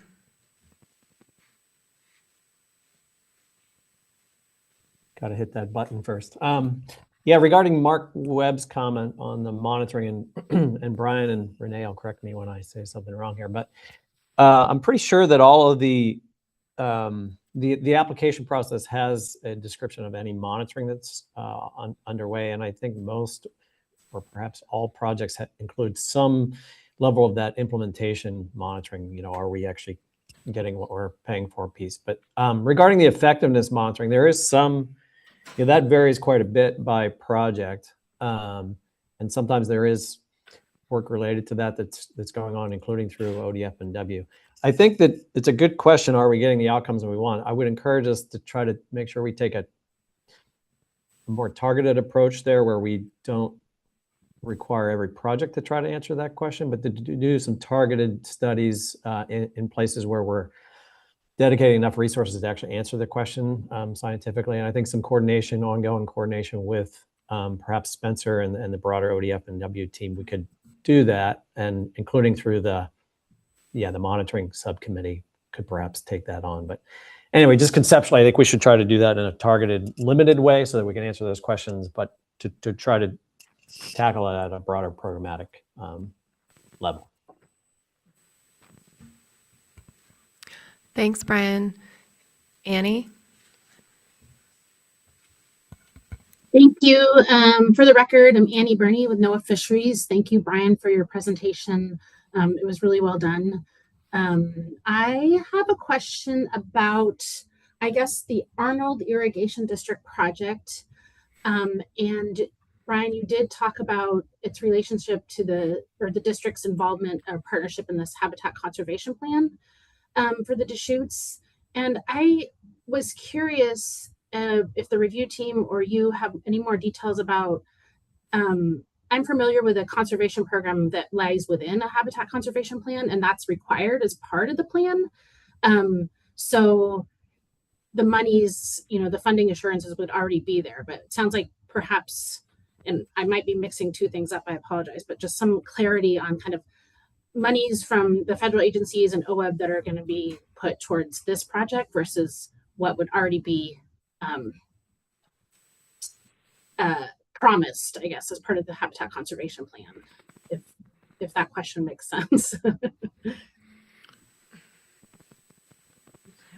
Yeah, so, go ahead. Well, so Annie, I would say that, and we might just defer to Raya ultimately on this, but Annie, the Habitat Conservation Plan exists. I know that in its development, there was an estimate of not only the work that needed to be put on the ground to have the necessary ecological outcomes, but also cost estimates associated with that. I don't know what the upfront commitment was, and I'm looking at Raya. Feel free to jump in. I don't know that everyone had to say we've secured all of those dollars to ensure that this will happen over, I think it was a 15-year period, if memory holds, maybe longer. But Raya, can you help? Yeah, I can semi-answer that. So in the HCP, there was commitments to certain flows over a certain number of years, that over a tiered number of years, flows were going to increase. As part of the HCP, there weren't requirements in terms of how those flows were going to be met. It was left open. It was just the commitment to meet those flows. And so since that time, under the HCP, the irrigation districts have been utilizing primarily NRCS's watershed protection and flood prevention program to secure federal funding to implement water conservation actions to be able to put water in stream. So the HCP didn't provide the funding. NRCS has been a huge funder. However, the state of Oregon itself has been really unique in providing through OWEB, through OWRD irrigation modernization funding, the state match to be meeting those projects. So at this point, I think it's 8 of the different irrigation districts have completed NEPA and are using NRCS's watershed protection and flood prevention program funding to be implementing those programs. Thank you. And Raya, you were next. Do you? Yeah. Just keep the mic for now. Keep it. Okay. I just wanted to follow up on Mark's comment and then Brian's follow-up in terms of how we're measuring the outcome of the water and stream. I think that's something, I do a lot of NEPA, and so everyone, often the question is like, oh, what is that water's effect going to be on fish populations? And, the question is, well, I don't have time to do a PhD dissertation to figure that out on the NEPA side of things. And I think, thinking about that and measuring of whether we're getting the outcome is the question, at what point should we be measuring that outcome? I think, I really appreciated that you're acknowledging that would be a third of the stream's flow. I would love in the future to know if there is a flow goal to be able to understand, is that a third, or is that XCFS, 50% of the goal or not? That being said, I think even if it's a low number of reaching that goal, you have to start somewhere. There has to be the early adopters, and also it's a relatively new culture to be protecting water in stream, and so just having that sort of initial demonstration that it can be done in that area, I think leads to other people adopting that, and also the ability to save the amount of water that is necessary to be going in stream can generally not be accomplished through a single project. So it will take, multiple projects on end. And I think that brings the strategic idea of, if we do begin having more of these projects in, certain basins and we know what the goals are, if we're already at meeting, a third of that water goal, should there be a focus on, outreach to be focusing and reaching those goals with other projects? So I just wanted to follow up on that comment. Thank you. Barbara? Thanks for the presentation, you guys. I'd like to talk about the Arnold Irrigation District project. To understand the full scope of it for myself, do you know what what they were awarded for the phase 1 and 2? I do not. Okay. Do you know? Right around 2.8. Okay, thank you. And then is there going to be a phase 4 and 5? Or is this going to complete the whole project? This is the final phase of the entire main canal. Awesome. Thank you. Awesome, thanks. Zavi? Thank you for the presentation, and to reassure you, you're not up there mumbling, so I really do appreciate all the graphics and the continuity of the styles of them as well. I think it's really helpful as a new board member as well to kind of see that. And again, just the consistency stylistically throughout the programs has been really good and easy to follow, so I appreciate that. And this was kind of touched on already, but just a question around the amount requested and the total amount project. So our funding through OWEB is not the full project amount, and are they leveraging this to get other funding? Like, is this funding going to be used to ensure that the project is going to be done? And are they using this funding to, again, get other matches through other programs? Just more clarity around that. If I could, co-chairs, for the record, Brian Wolcott. Yes, these projects all have a required 25% match of non-OWEB funding, and all the projects have secured match funding. Some of them more than others. Some are just meeting the bare minimum 25% match. Others have, like the Arnold project has brought in $19 million from other sources. Thank you. Okay, any other questions? Seeing none, I would entertain a motion.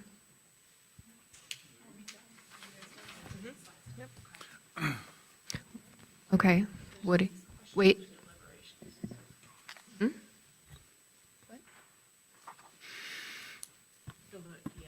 Was that starting deliberations? Yeah, was this questions or deliberating?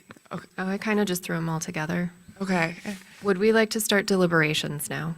Okay, in that case, as you may already assume or know, before we begin deliberations. Apologies. No, not at all. I'd like to share that have had a previous working relationship with one of the grant applicants and the projects to be discussed today, Arnold Irrigation District. It's been a few years since I've worked with AID to access the federal funding and make them eligible for the federal funding that could be used as match if they were funded by OWEB. However, I am no longer involved. This does not constitute a conflict of interest according to the Oregon ethics laws, as I have no financial interest in the project. Therefore, I am allowed to participate in deliberations and in voting. Thank you. Thank you, Raya. I move the board award $3,670,764 in water acquisitions grants as specified in Attachment A with an award date of April 29th, 2026. I'll second. Okay, for the record, Woody Wolf moved and Xavier Borja seconded. Is there any additional discussion?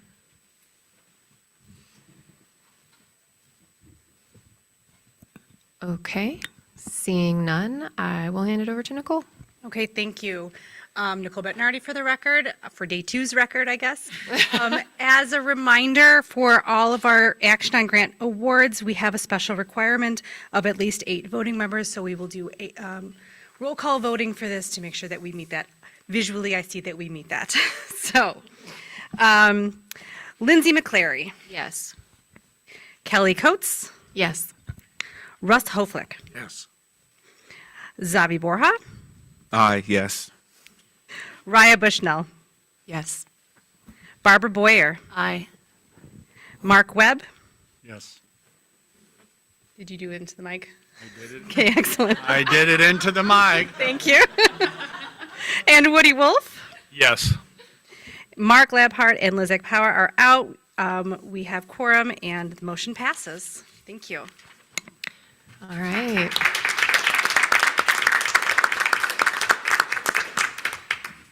Thank you so much, Brian and Renee. Thank you, board members.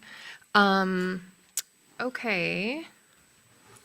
We've only got like, 15-minute break still and move forward? yeah, 10-minute, 15-minute break? yeah, let's do that. So we're gonna take, I think, help me do the math right now. We're gonna take a 15-minute break. Let's be back here at 11:20. Thank you, Lindsay. I'm like, carry the one.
I'll do those. Okay, thanks. Thank you. Is this on? Okay, we're going to go ahead and get started again. If folks can trickle back in their seats. That was a great break.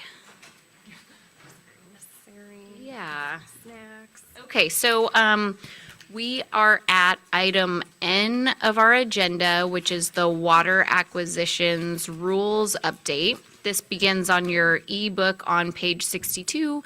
And then again, all of those materials are available on our website under the boards and committees section with today's meeting date. So moving towards water acquisition rules updates, if we can have Renee, Brian, and Eric Hartstein, please.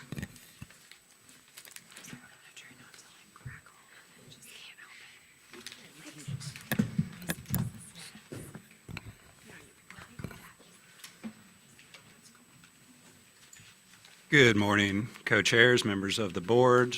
For the record, Eric Hartstein, Senior Policy Coordinator, and I'm here with Brian Wolcott. Again, we're going to give Renee a little bit of a break on this one. She's been up at this table quite a bit this meeting. So we are doing a bit of an update on the water acquisition rulemaking. And as a bit of a reminder, the OWEB board did authorize rulemaking in the Water Acquisition Grant Program at your July 2025 meeting.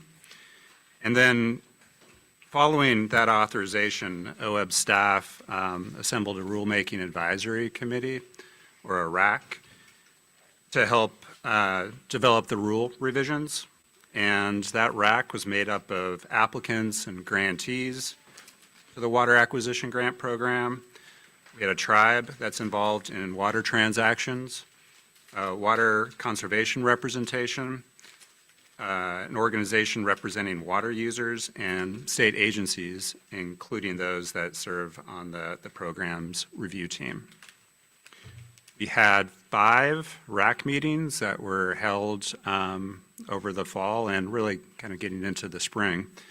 All were virtual, open to the public. We received both verbal and written comments at these RAC meetings as well. And with that, I'm going to pass it over to Brian, going to discuss some of the main themes that came up during the rulemaking advisory committees. For the record, Brian Wolcott, Water Acquisition Grants Program Coordinator.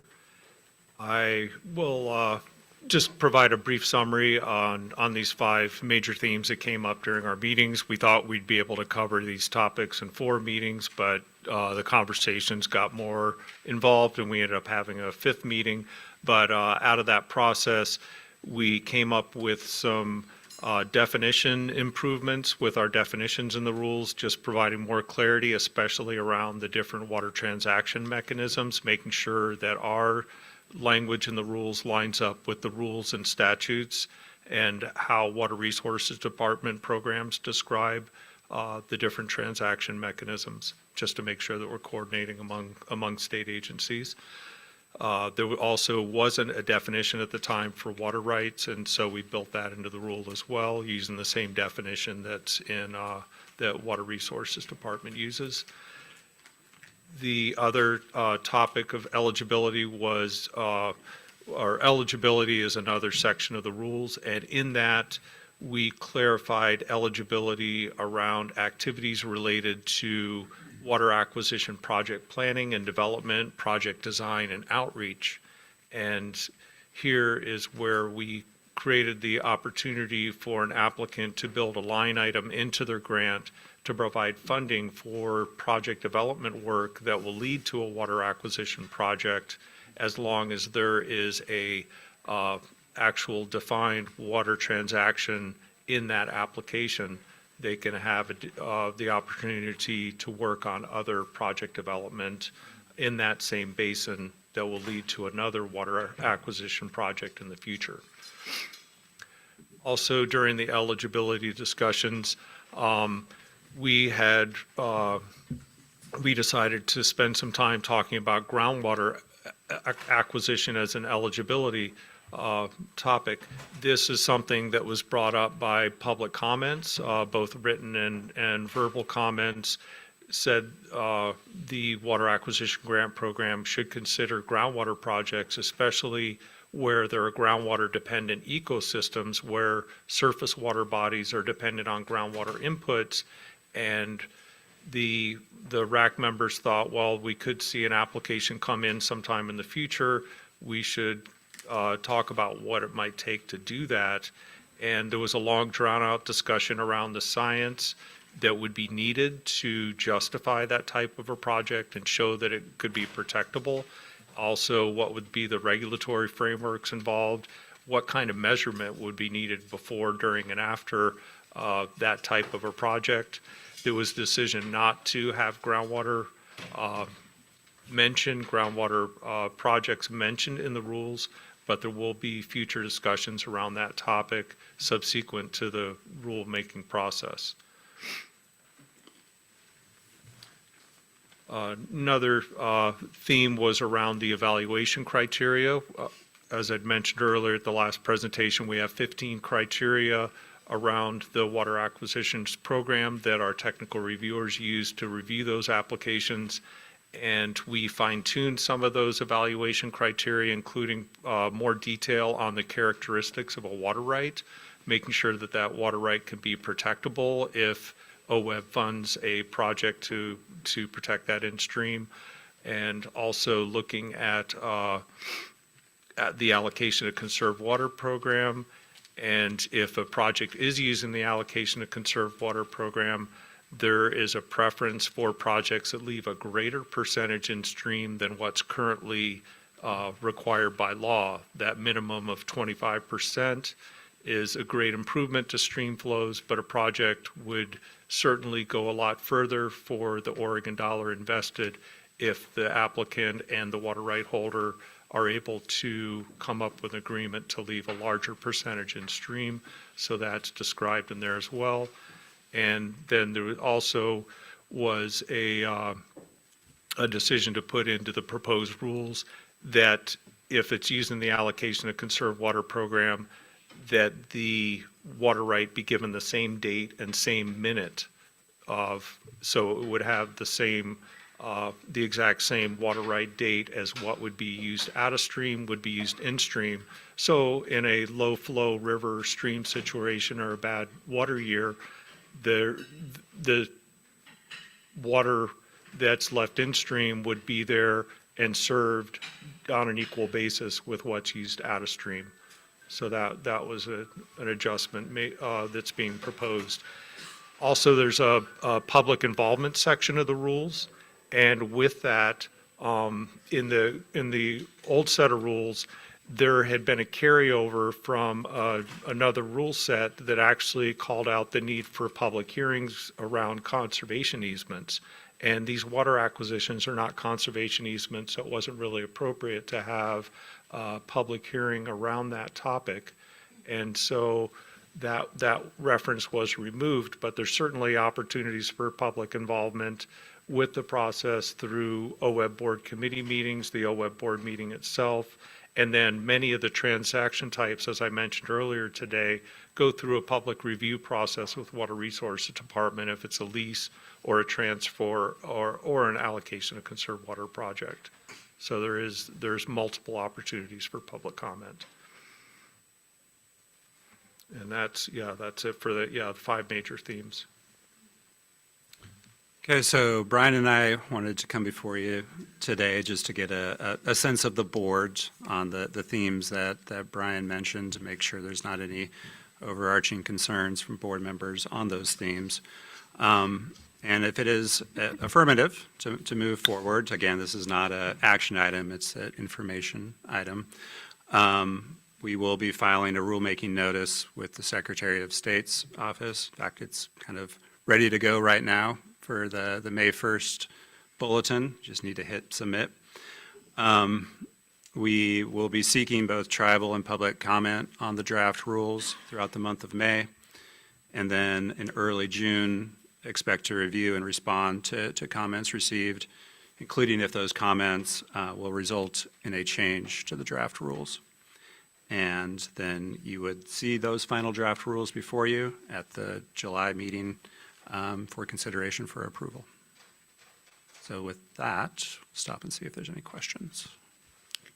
Thanks for the presentation. Any clarifying questions or comments? I see Russ followed by Mark Webb, please. It's more of a question, because of the drought conditions that we're seeing and what is projected, the degradation of groundwater is going to become more and more significant for us. And I'm wondering if, in your conversations, what is the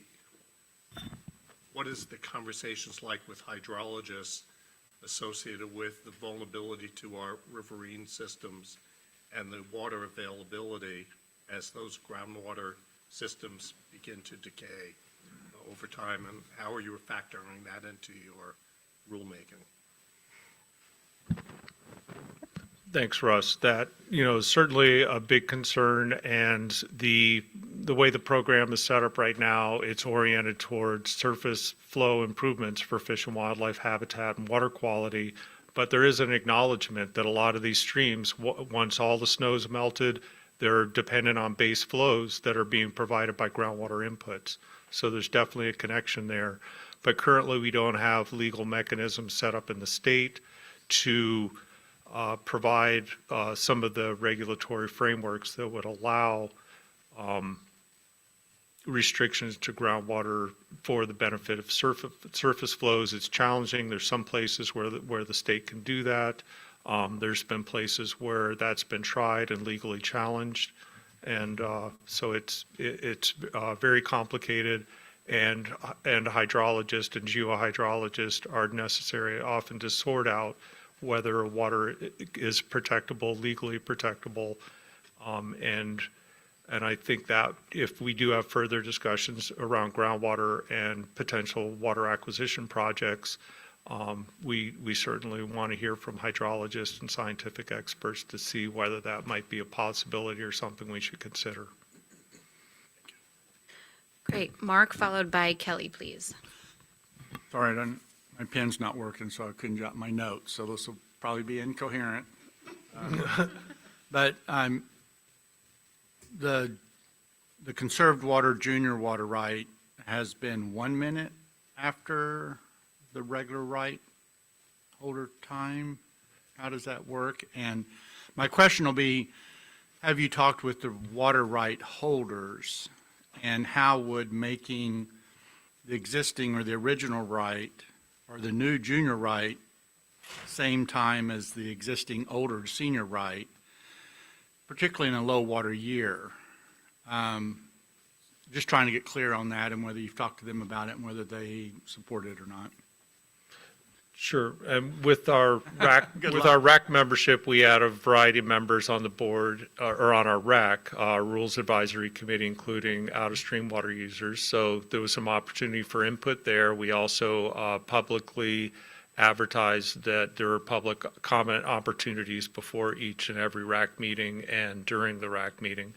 And we did not hear comments around that topic, but the way the allocation of conserved water program is currently set up is the water right holder has the option of making that water right the same or junior, what goes in stream.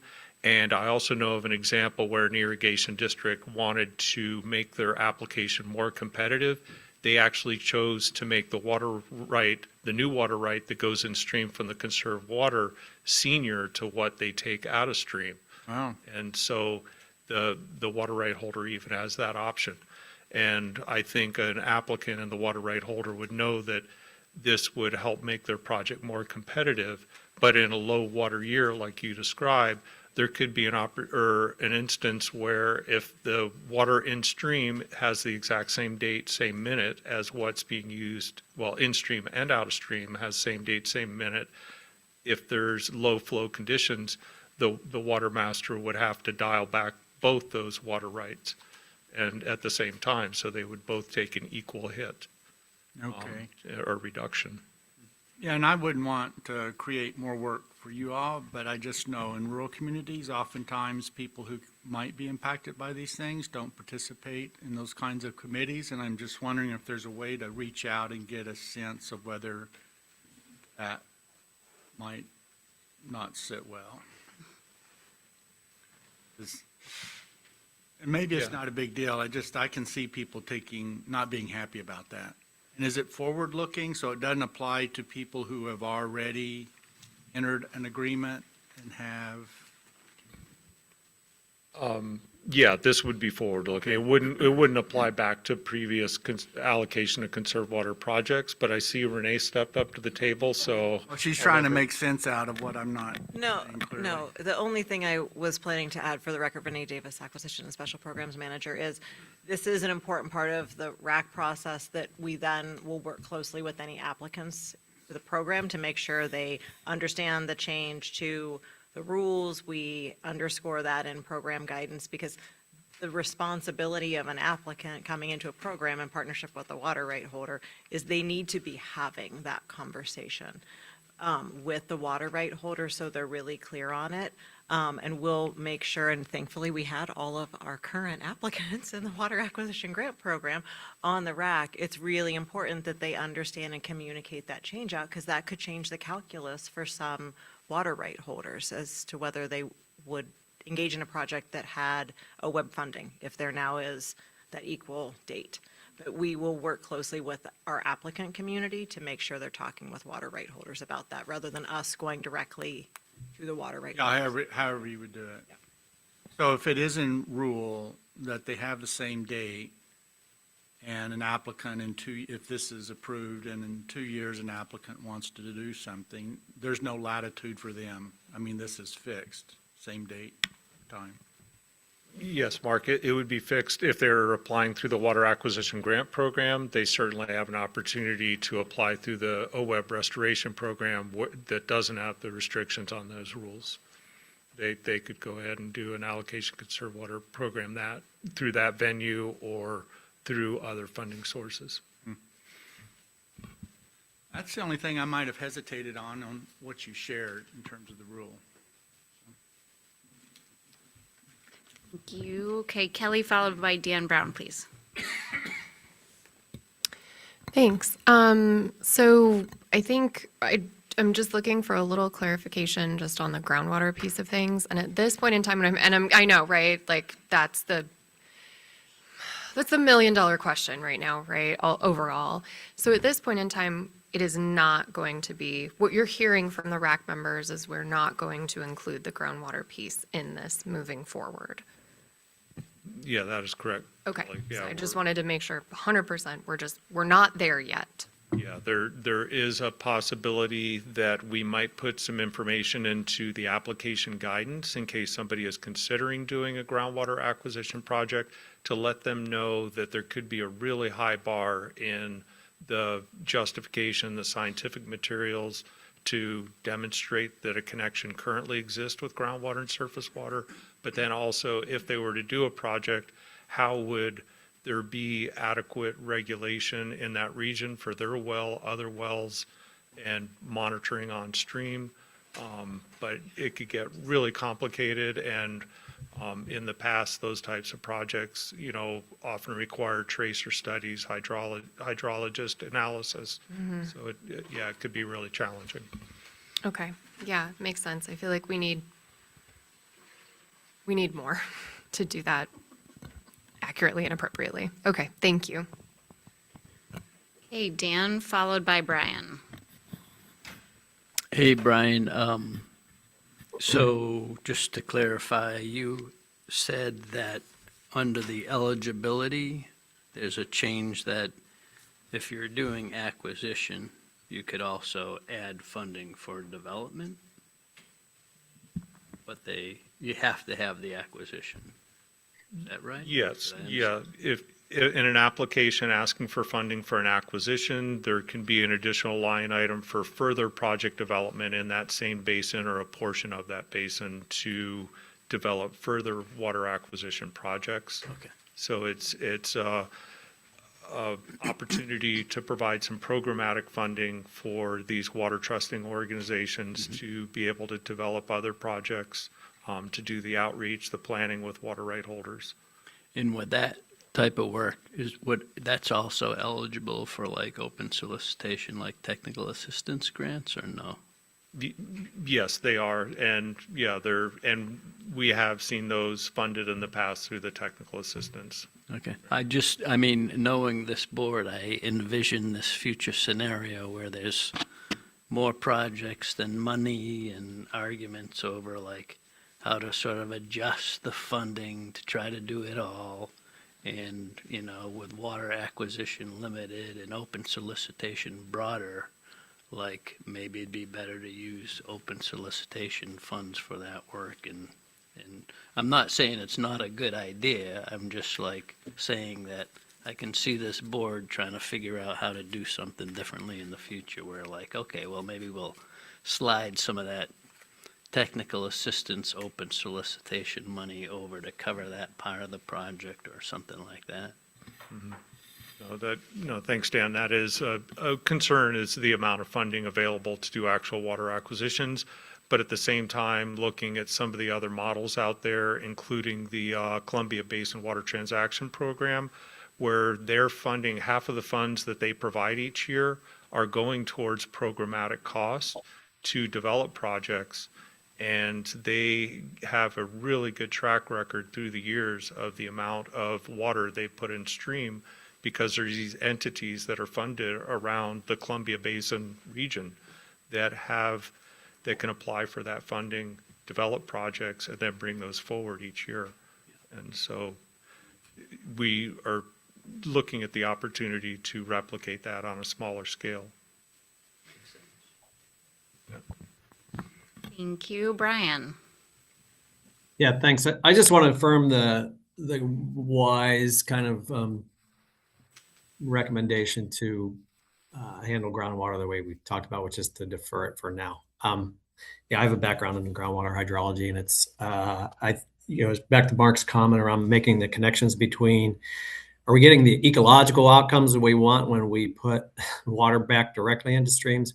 You're introducing a whole nother level of complexity on the front end of that question. And it just, warrants a lot of the technical analysis and stuff that Brian Wilcock mentioned, that given where we are in the transactions program, I think it's pretty wise to defer that for now. So I support that recommendation. Great, thank you. Any other questions or comments for OWEB staff? Okay, not hearing any. Thanks for the great presentation. We look forward to the rest of the process. Thank you. Thank you.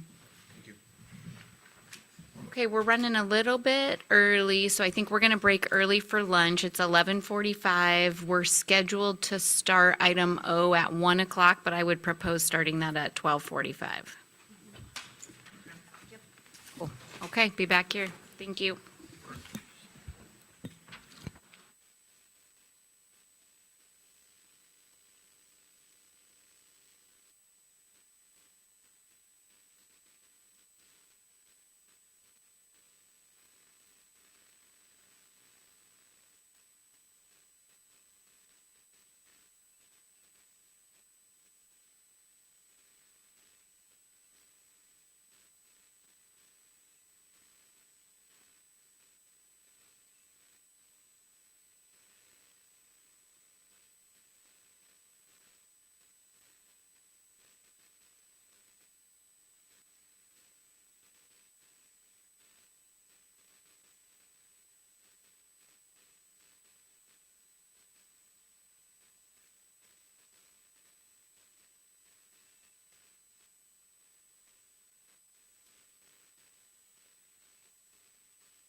Get started.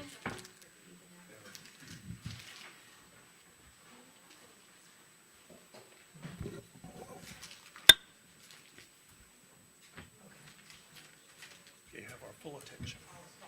I mean, when she uses the gavel, it's really, you know, professional, One has to. formal. It's time, right? Okay, good afternoon, everybody. It is nearly 12:45, and we're going to go ahead and get started. So we are going to move into item O, which is the 2027-2029 agency budget overview. It starts on your ebook, page 65. And I know that we are looking for Stephanie, and she'll be joining us here momentarily, and then, Yeah, she'll be here in just a minute. okay. I think Miriam's on. Yeah, is Miriam online? I mean, Perfect. it's a minute or two Yeah. still, Yeah. if that's okay, sorry. We were just trying to Yeah. move it along. She will walk through the door momentarily.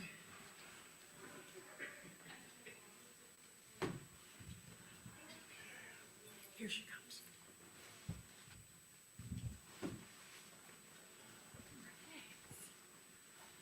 What page was that on? Thanks, Stephanie. It is your 65, should be. Are they lemon or? Yes, that's what we were talking about earlier. I told him I'd give him a thumbs up or a thumbs down. All right. All right. Well, good afternoon, board members. For the record, Stephanie Page, Deputy Director. Looking forward to talking with you about the 27 to 29 agency request budget process. Can't believe we're talking about 2027. So we will start with some background information. And by we, I mean myself and our business operations manager and fiscal officer, Miriam Scherer, who's online. We'll talk about some background information about the state budgeting process. We'll review the instructions for this particular cycle, and then we'll talk about what we're currently thinking regarding requests for 27-29. So, and this is a chance for us to test drive our messaging that we carry forward into our budget document, that we present to the legislature next year, and that we talk about in partner engagement as well. So would appreciate your feedback on our messaging either during or after the presentation. And with that, I'll pass the virtual mic to Miriam. All right, good afternoon. For the record, Miriam Scherer, Fiscal Officer, Business Operations Manager at OWEB. Sorry I'm not there with you in person today, and hopefully you can all hear me. Do a sound check? Perfect. All right. I think we need some, I'm not sure. Oh, there we go. I was going to say someone needs to push a button. Perfect. So we'll talk a little bit about the biennial state budget process. So our biennium is 2 years. And we get a budget for a biennium. So the state budgeting process involves 3 major steps. First, agencies develop an agency request budget. That's the stage we are in right now. ARB, we love our acronyms. So this is submitted in various forms between now and August 31st, the statutory deadline for the document, during each even numbered year. The final document includes budget and financial information, as well as a lot of narrative information about the agency, what we do, what our current challenges are, and opportunities. We put a lot of work into that budget document because it's our opportunity to educate partners and decision makers about the agency. When we have submitted that, then it rolls on to the next phase, and that's the governor's recommended budget, or GRB, and that is due. The governor considers agency requests and releases her budget by December in even numbered years. This reflects the governor's priorities for agency budgets.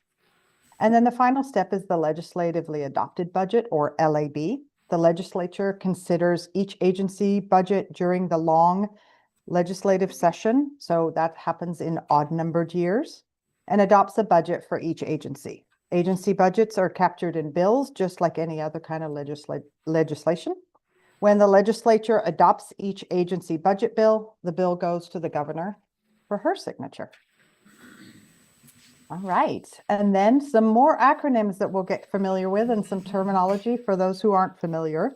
There are two key terms that you'll hear us refer to frequently during budget discussion. One is Policy Option Package, or POP. This refers to a request for new funding. Anytime an agency wants to request a new investment or a continuation of one-time investment, they must submit a POP. If an agency wants to continue a limited duration position, they must request it in a POP. The next term is Current Service Level, or CSL. This refers to positions and other budgeted items that are permanently in an agency budget. This is part of the budget that automatically gets rolled into the next biennium with some inflationary factors applied. All right. So before we talk about 27-29, which Stephanie will talk about next, we wanted to review OWEB's current budget. So in this biennium, the 25-27 biennium, we have a total of 48 staff positions. 42 of those positions are permanent. In other words, they're part of our current service level that we just talked about. 5.5 positions, or 5.5 FTE of those, are limited duration. Those positions will sunset unless they're extended through legislative action in our budget process. One of the position ends June 30th of this year, and the rest would end at the end of this biennium, so June 30th of 2027. OWEB's total budget is $265.6 million and change. As you can see on your slide, the vast majority of that budget is in the grant side. Our operations, which includes staffing, supplies, services, legal costs, travels, etc., is a very small part of the agency's budget, less than 10% in this biennium. For more detailed look at how the budget is actually split across different funds, you can refer to page 67 in item O in your board book.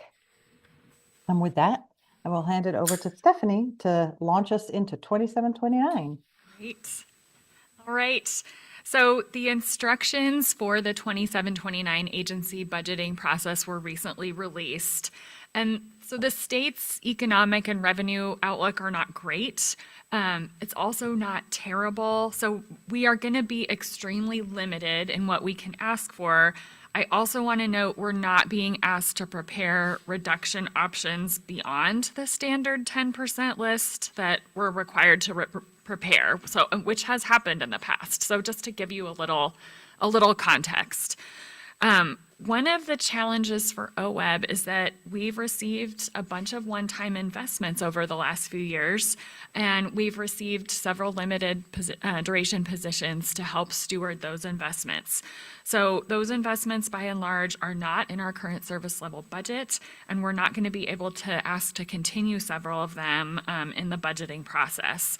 And I just want to note that the one-time investments in those programs are staffed by wonderful human beings who built a lot of grant-making expertise and other skills, and we would love to be able to hang on to them. So in terms of what we will be able to ask for as part of our POPs, and I meant to say what the programs are that are the one-time ones that we'll be constrained in asking for continuation of. Those are the Natural and Working Lands Program, the Oregon Ag Heritage Program, and the Drinking Water Source Protection Program, just so everybody knows. So what will we be able to ask for as a part of our POPs? We can ask for things that we are able to fund ourselves. In other words, if we have the cash or if we take a cut in some other area of the budget. We're not able to ask for new general fund or lottery fund investments.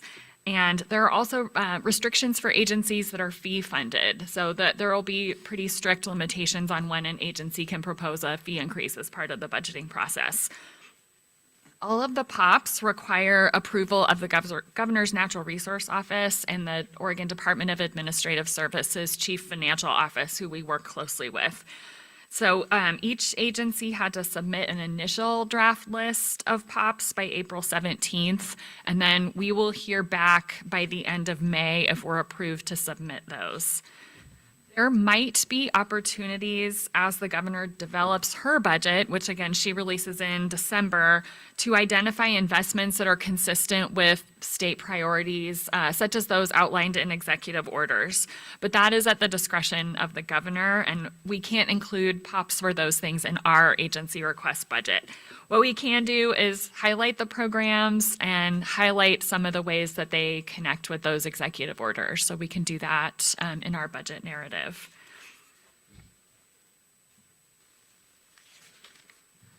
So here is part of our list of POPs, and I'll just mention our budget is divided into two buckets, grants and operations. The operations is what Miriam was describing, that is less than 10% of our overall budget. So these three POPs that you see on this slide relate to the operations side of the budget. We've got 3 revenue neutral POPs on that side of the budget. Our top priority is a senior grants and budget analyst that would provide some much needed resources to the fiscal team at OWEB. And that position would help OWEB manage growing budgetary and fiscal responsibilities. It'll help support succession planning and boost capacity for the growing and evolving grant programs at OWEB and the business processes to administer those programs. I just want to say, too, we've got a small but mighty fiscal team led by Miriam, and they have had a lot added to their plate over the last 7 years between new programs and diversification in existing programs. They continue to ensure accountability of public dollars, and I think one of many pieces of evidence of that is the results that we got back from an audit of the federal fiscal year 2025 for Pacific Coast Salmon Recovery Funds, which was really, really positive. At the same time, we desperately need to build out the bench in the fiscal section. So we need a bench to support the succession planning and just continuity in that section. So the second priority POP that you see on here is to continue a vacant limited duration staff position in the Oregon Environmental Restoration Program. This is funded with existing other fund resources that we have in the program, and we'd like to keep that position available to us in case the Oregon Environmental Restoration Council decides that the grant part of this program would be administered and housed at OWEB. So if you'll recall, the commission has the council, has the discretion to decide whether OWEB or another third-party administrator would administer that impacted communities grant fund. The third POP is to continue a limited duration federal program specialist position that administers several federal funding programs for OWEB. And that, since it is federally funded and doesn't involve a new investment of general fund or lottery fund, that also meets the revenue neutral guidance. Sorry, what exactly is revenue neutral Sure, guidance, it just or means, revenue neutral? Let me explain that.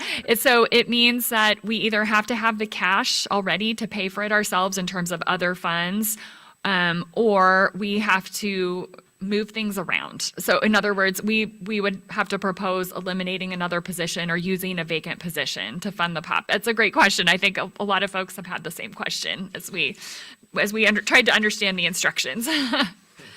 Could you give us more clarity on number 2? Sure, the Environmental Restoration Program position. Yes, so the Environmental Restoration Program, it's the Environmental Restoration Fund that this program is stewarding, the interest from that and earnings from that fund get distributed into 3 buckets. One of the 3 buckets is a grant program for impacted communities. And the law that created the Environmental Restoration Council said that either OWEB may be chosen to administer that grant program or a third-party administrator could be chosen. And so we wanted to preserve a limited duration position that was originally budgeted for in the positions we got for that program so that they could help do what our other wonderful project manager staff do with the grant programs that they work with. So things like accepting applications, facilitating technical review of applications, and so forth. Does that help? Yeah, I was just wondering who the other possible entity would be and if they're going to be submitting a POP as well. Oh, great. I don't think we know yet. I think there are, there are foundations out there. There are nonprofit organizations that administer grant programs on behalf of state government. So I think those are some of the other possible parties that could administer. I haven't heard any discussion among the council of another state entity taking on that role. There's been a little bit of discussion of OWEB and a little bit of discussion of an external partner, but I think that was maybe the legislative intent, was to leave some space for that kind of external arrangement. That's helpful, thank you.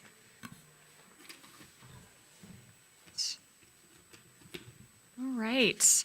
Moving on to the grant side of the shop.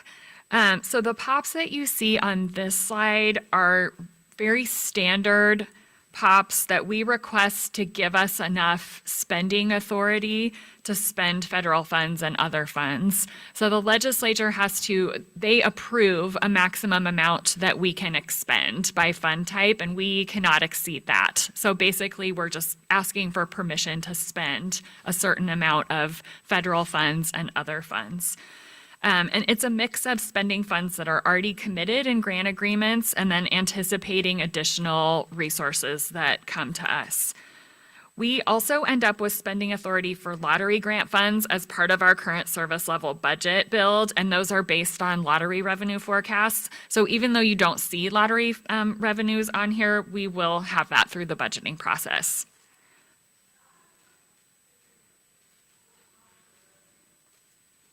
All right, and I think this one's back to you, Miriam. All right. So this is our summary. We have a short list, as you saw, of revenue neutral POPs consistent with the direction to all state agencies. As we noted earlier, these lists are subject to further change and approval pending the review of the governor's office and DAS Chief Financial Office, so Department of Administrative Services Chief Financial Office. There are various behind the scenes deadlines that we have till we get to that August 31st, where we input budget information into the state systems. For OWEB, those deadlines are June and July. We will bring an updated list of POPs to the board in July as an information item. So once we get feedback and we get the approval to move forward, we'll have that finalized list. We'll bring that in July.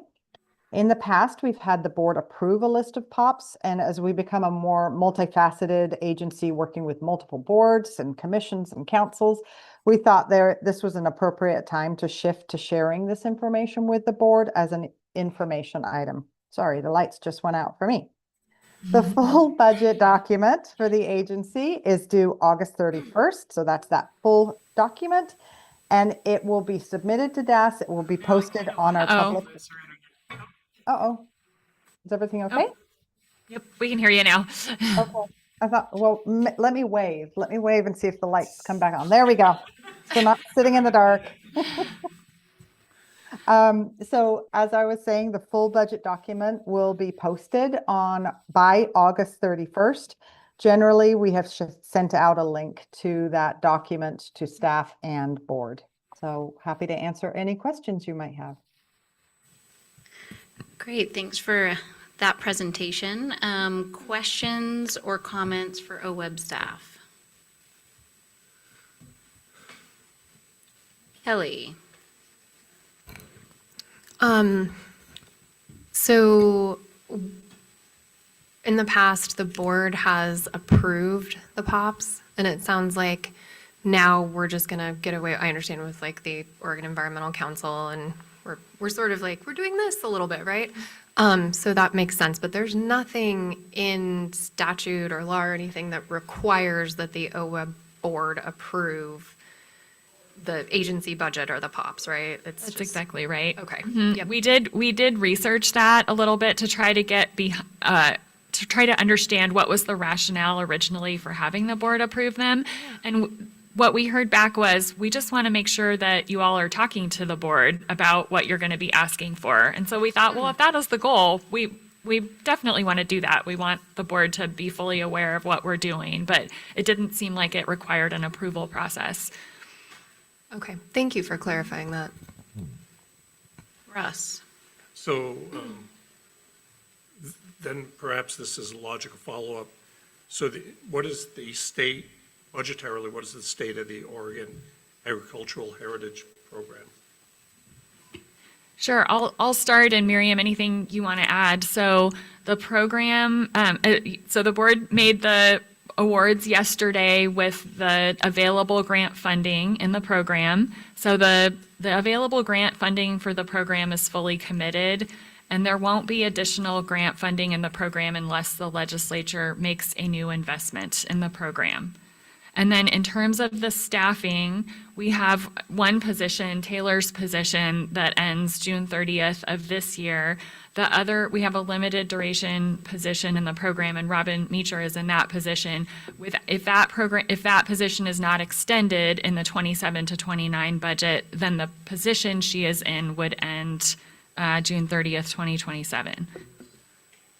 I will add to, because you did see on the slide for other funds spending continuity. We do have funds, a portion of funds in there that are for OAHP, and that is because those grants were just awarded and there were several months back. Those will continue into next biennium. So we need the spending authority. We have the cash, we have the commitments for grant agreements. We need to have that spending authority to actually make good on those commitments and send the funds out. I'm glad you added that, Miriam. I think that has been a point of misunderstanding in the budgeting process over the last few years, is that folks will see that there is still money sitting in the Ag Heritage Fund, and they'll say, well, why should we invest more into it? Because there's already funds there. And so we've tried really hard to convey that when OWEB awards a grant, we don't just write a check. Grantees generally submit invoices to us and we reimburse them, and those projects can span several years. So you've heard about that, but I think it's helpful as ambassadors for the programs for everybody to be aware that's not something that folks might intuitively know about how we operate. So, and a follow-up, I guess, just to understand this, so we have stood up a program, the Oregon Agricultural Heritage Program, came up with administrative rules, staffed the program. Now it's not getting a appropriation. We cannot ask for an additional funds except for a little bit to continue out. So the program will close down effectively through the next budget cycle, and there will no longer be an Oregon Agricultural Heritage Program of the state being funded by the state. So we are not allowed to ask for it. It's still. Oh, but I'm getting there. And then the governor could still choose to put it in her budget, or the legislature could still choose to fund it in the 2027 budgeting process. Yeah, I just wanted to clarify. I understand. Yep. Just the clarity of our role versus the role of advocates versus the role, to be able to, if we do nothing, the program shuts down. Okay. Thank you.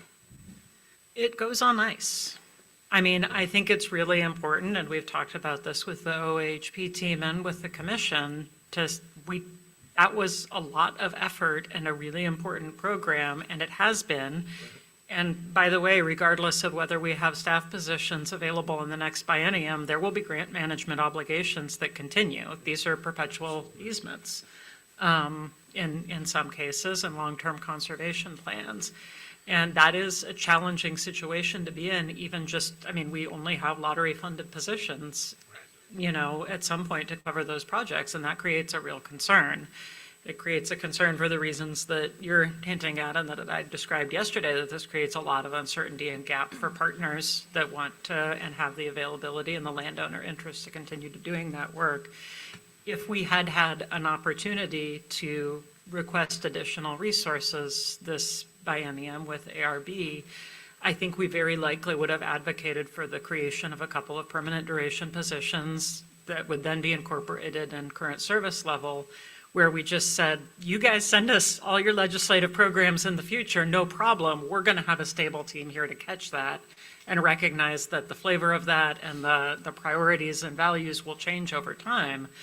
But please don't ask us to keep building and sunsetting these things with limited duration staff. As I described yesterday, it's hard on the staff and it's hard on the agency and our partners.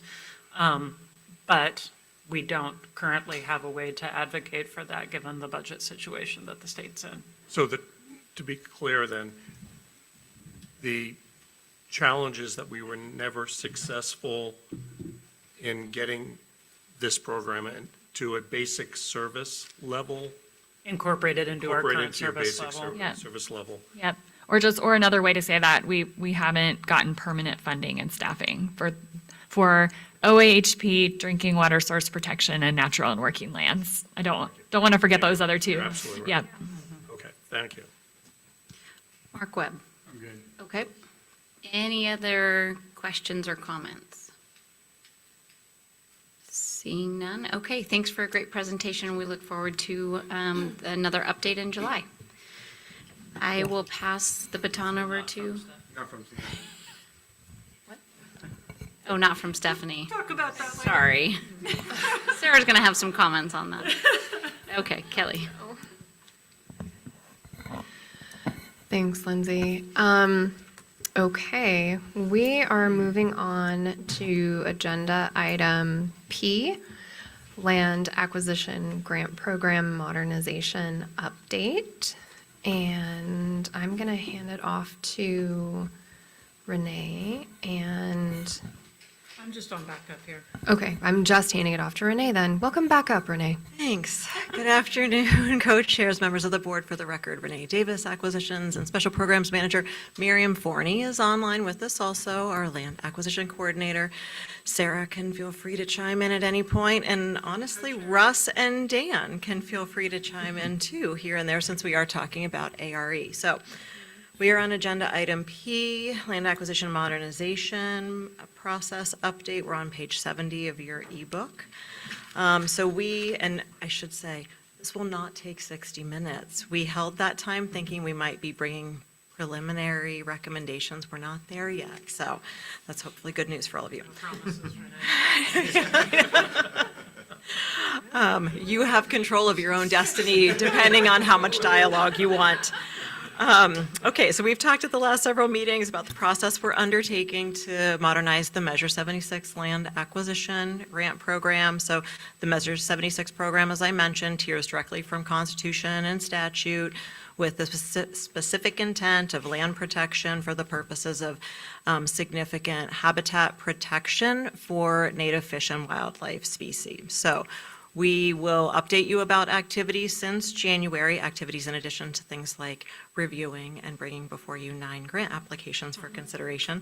We'll update you about the 4 work streams, and then we'll look towards what we expect to talk with you about in July in coordination with the ARE committee co-chairs and members.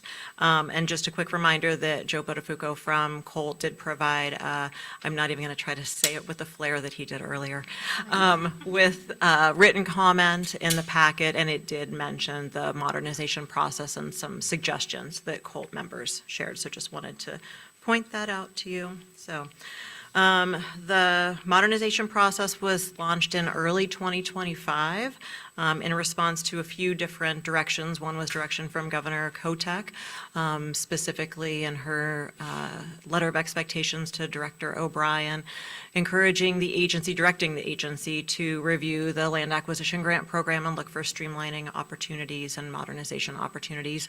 That's goes hand in hand really with some vision from our director about how can we explore more integrated program staffing and more accessible customer service experience across our grant programs.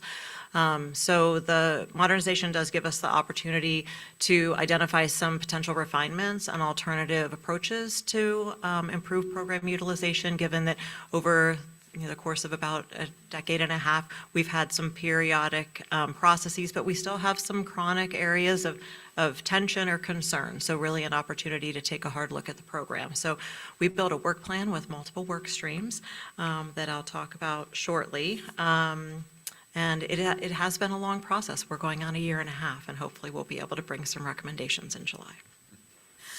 Okay, so in terms of how we got here around framing up the issues, you may remember that we've talked about multiple touch points, including multiple interactions with federally recognized tribes over the last handful of years, A lot of coordination with Coalition of Oregon Land Trusts, including holding 3 or 4 listening sessions for applicants of the program, outreach to other interested parties, and we've heard generally about 3 buckets of issues, so philosophical, cultural, and process issues. So the philosophical issues, we sometimes call these the foundational questions. This is really a lot of the focus of the ARE committee's work. So issues around use of conservation easements to meet the statutory title restriction requirement, significant habitat and how we define significant habitat or interpret that language that's in the Constitution, and expectations around future conditions for land acquisitions, other uses, essentially how activities such as recreation or working lands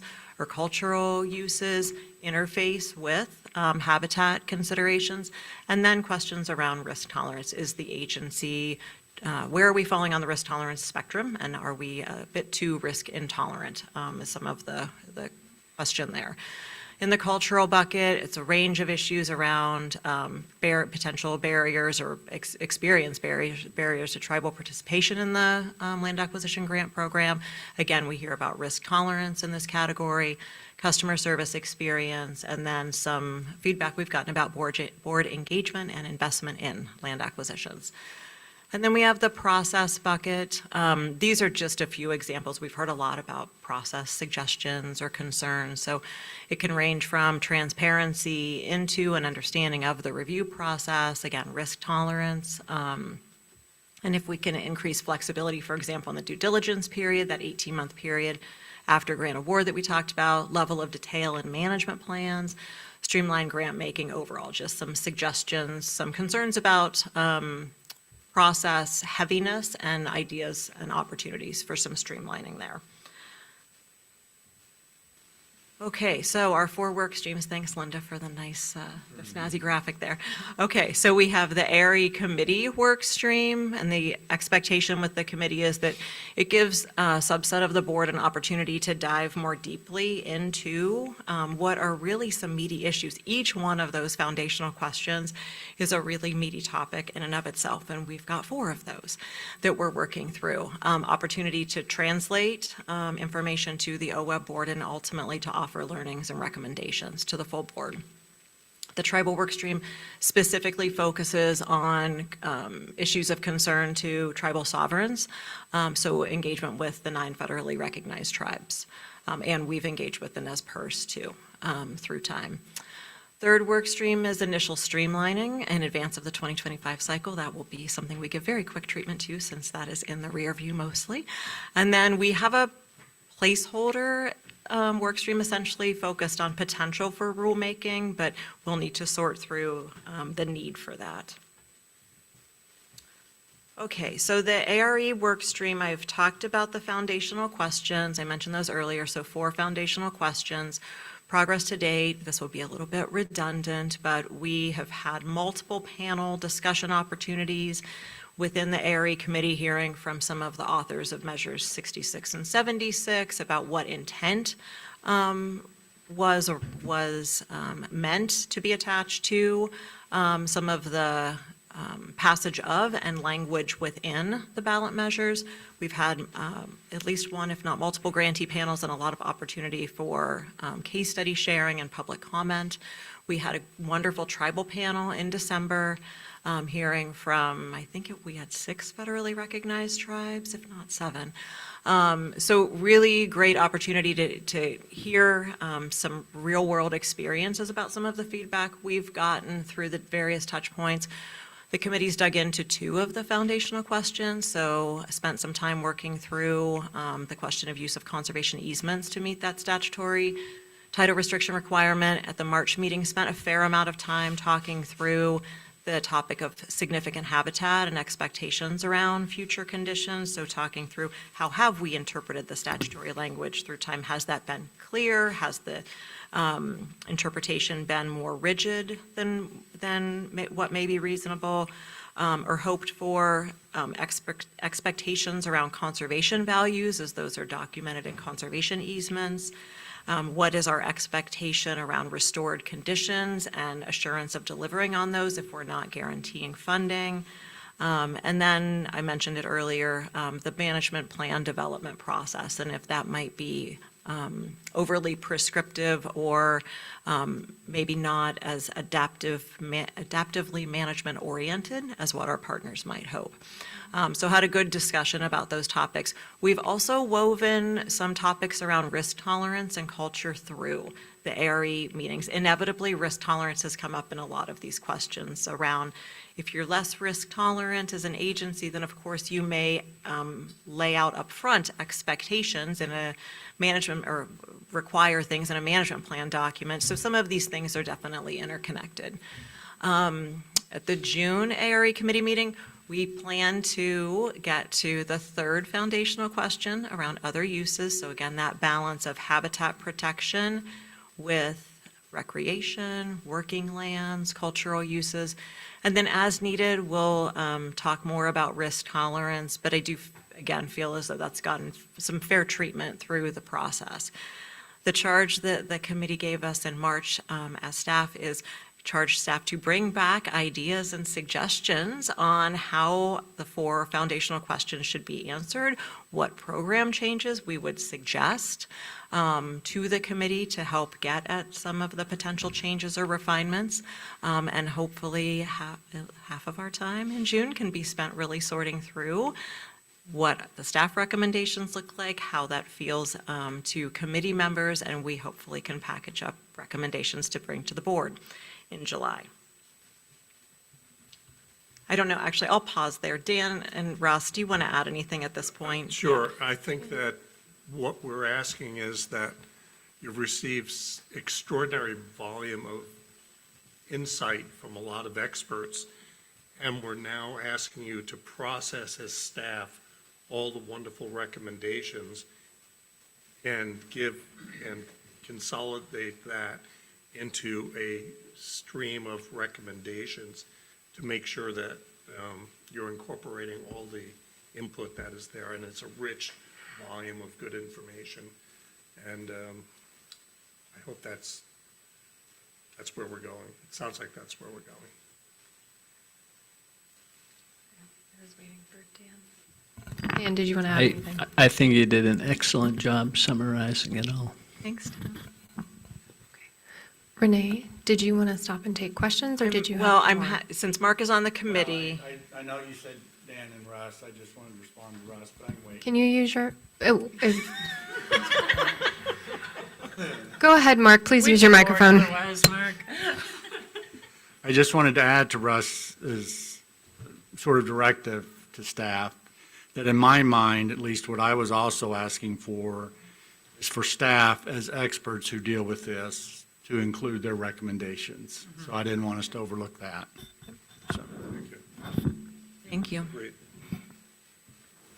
All right, so in terms of what more specifically we'll be bringing back from a staff perspective to the committee in June is capturing staff perspective, I think, to get to what Mark just mentioned about the 4 foundational questions, identify suggestions for the best point of elevation of intervention. I think, Russ, this is where some of what you were describing around the great feedback we've gotten. There are different ways that we can tackle these issues.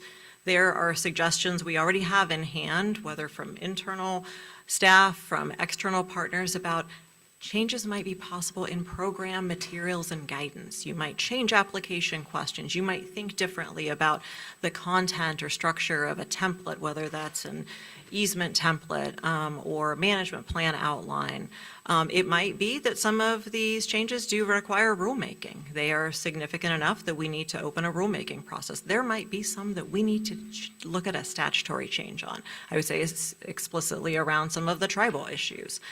So being able to identify kind of, I don't want to call it lower hanging fruit because some of the program changes can still be very complex, but in terms of the complexity of timeframe with rulemaking and certainly with statutory change.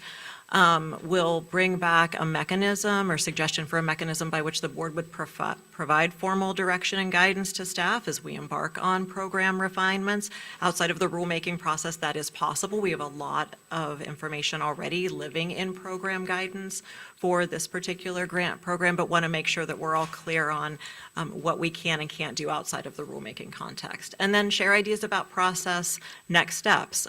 Once we bring recommendations to the board, there will still be work to do to turn these ideas into implementable practice for the program. So things like a combination of internal and external work groups as an example. So we're continuing to have good dialogue with our applicants.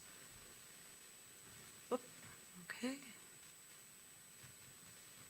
All right, so let's go to the tribal work stream next. So I described this earlier, builds on past work with federally recognized tribes, specifically focus on substantive and process issues of concerns to our federally recognized tribe partners. We did some work, you may remember, or some of you will, because some of you were not here, in the throughout the year in 2025 to explore legal options to address some of the concerns and barriers that tribes had identified for engaging with the program.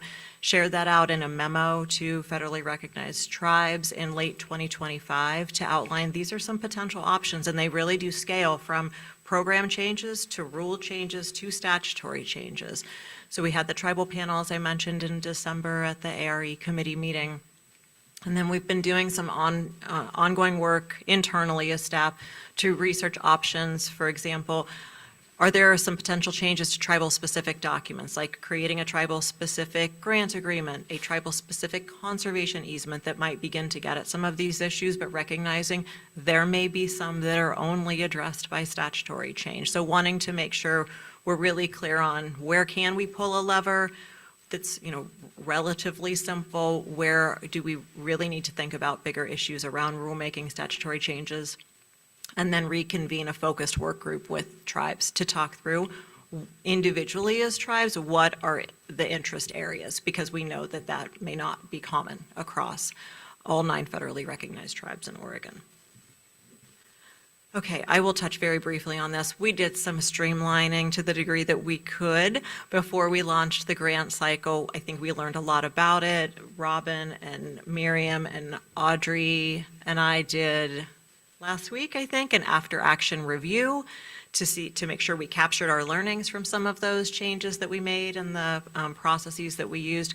And I mentioned yesterday, even in the midst of running the cycle, as we were kind of continuing to build it as we were flying it, we incorporated some minor changes. So things like we used a team approach, we made some adjustments to soundness reviews, the level of elevation of funding conditions. So really continuing to incorporate that continuous improvement culture of OWEB as we're going through the modernization.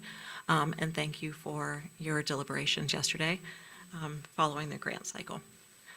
All right, so again, this was the 4th work stream, the placeholder that we had tagged as rulemaking. This really will emerge out of what the ARE committee brings to the board in July and then deciding what order of operations are. So already some early messages, I would say, that we've heard in the committee context are not all risks are equal. There are probably some areas of greater concern relative to risk from the board's perspective. Let's identify those and focus there, because that may then result in the potential for some streamlining if we are lowering some guardrails in some places or loosening some requirements, but making sure we don't miss that responsibility as a public funder on the key areas of risk.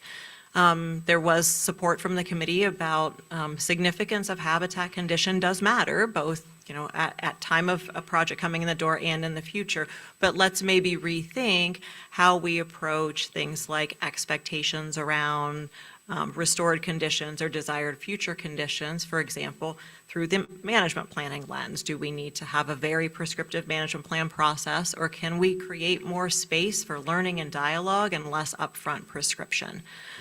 Revisiting how expectations and agreements are captured in program documents, so potentially edits to things like management plan outlines, conservation easement documents, even some program guidance documents. A key message around, can we take more of a shoulder-to-shoulder approach in sharing risk? Well, overall, I would say from a culture and customer service standpoint, but including sharing risk with our land acquisition grantees. And then I think just an overall recognition that as we're working through where and how we can be flexible, differently flexible, just keeping an eye to the public accountability, public funder accountability. So we may be coming back to you in July with a recommendation or a request to initiate rulemaking. We may hold for another year and see what program changes could occur. So more to come in July. I think that covers it. So Miriam, Sarah, anything to add about the process? Nailed it. Good job. Okay, so questions? Feedback? Thanks, Renee. I really appreciate that. Savi? Yeah, no questions, but thank you for all the work and the thoughtfulness that went into that, and really look forward to that hopefully in July and moving forward. Thanks, Savi.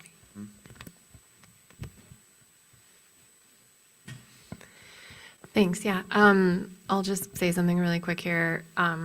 Since I'm part of the ARE committee and I feel like everybody else from the ARE committee said something, so I'm kind of on the hook for that now. I also really appreciate the really thoughtful approach that staff and board members are taking with this, because, I mean, we've been talking about this for quite a while now, and there's a lot that's going into it, and I've just really appreciated the conversations that we've had and the process that we're using for this, and the touch points back with the board and bringing in our grantees and the tribes to have that dialogue. I think it's been incredibly informative. I would love to be able to bring something back in July, but I think we just have to see how the meeting goes in June and where we get with that. But I appreciate, I know this is something that we would all like to have, you know, buttoned up and figured out. We would love to do that. But I think this, again, is something, and I've said this with other things with OWEB in the past too, I think sometimes it's better to just kind of take your time and do it right. And this is one of those items that I think we need to do that on. So I just really appreciate everybody in the process. So thank you. Mark? Look at that. So I am curious how you felt about how staff reworked some of the program over the last year. Just curious if you felt some of the changes you made were positive and improved the process both for you all and the grant seekers and so on.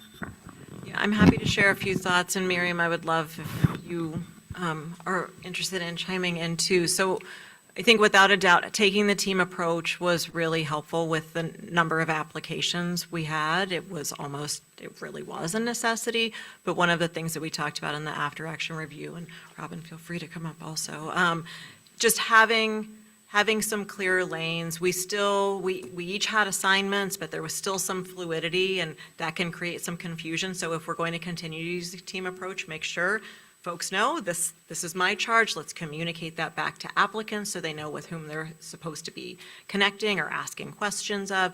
And we still need to have those places where we are integrating across this multi-component review process what we're learning from each of those ecological reviews, project soundness reviews, organizational capacity. So I think some better definition of roles and responsibilities, but seeing a lot of value in the team approach.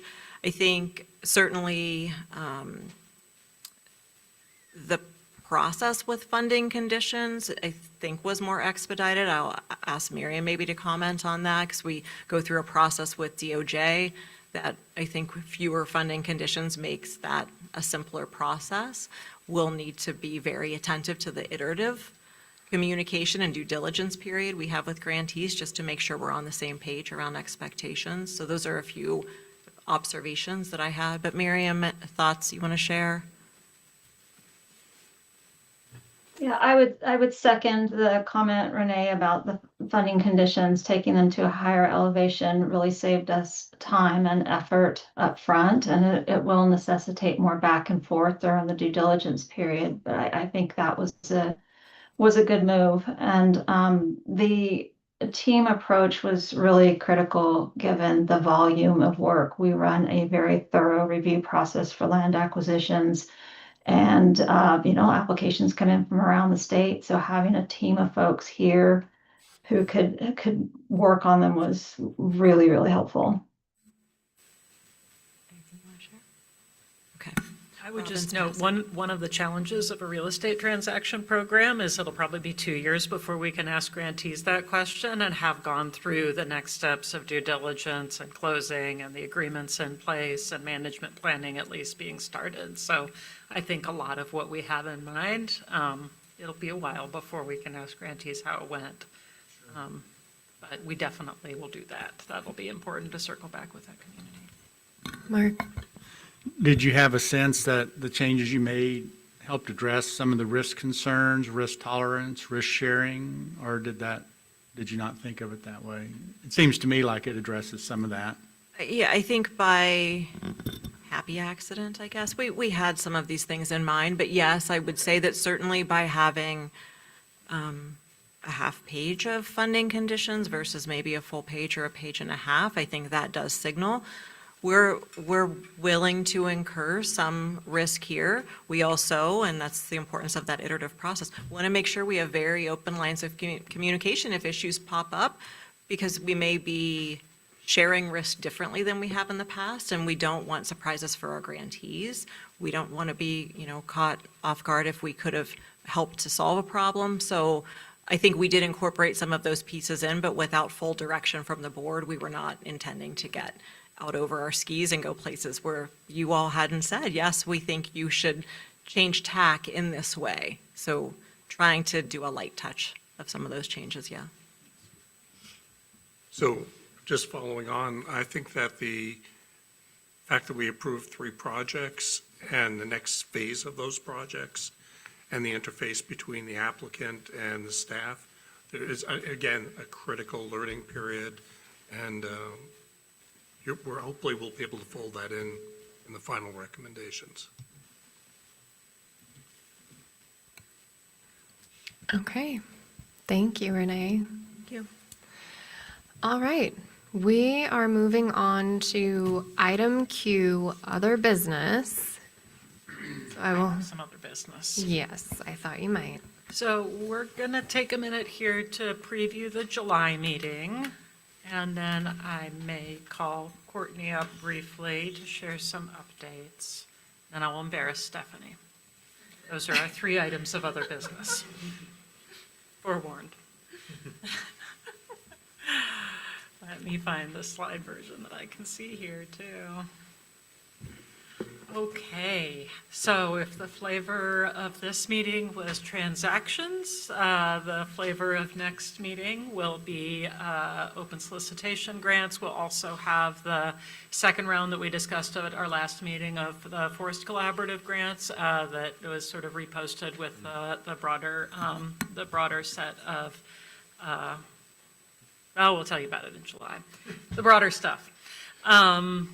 We will bring some updates on 25-27 spending plan rebalance. As I said, if all is going well, we may be able to propose kind of a mid-step until we make it a little further along to know where we're at with PCSRF funding getting secured. Land acquisitions rule adoption. Ooh, I did. Water acquisitions rule adoption. Okay. We'll just, water. We'll bring back for decision the water acquisitions rulemaking effort that Brian presented on today. It just seemed very improbable, given what we just talked about. It even kind of scared me, and I had already reviewed the slides twice. Courtney, do you have any updates to share with the team? Oh, and we'll have our mini retreat with Donna. Eric, she's trying to share good news. Please don't hurt her. Any other questions on July? How long is the mini retreat going to take? So what we're going to try Sounds to do painful, is... that's why.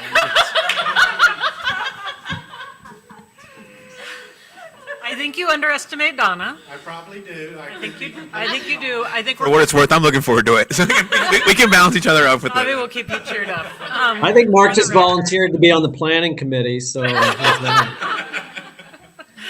I think we'll aim for about a half a day, and we will, if we can, still keep the meeting to 2 days. Yes. I'm prepared to increase it punitively.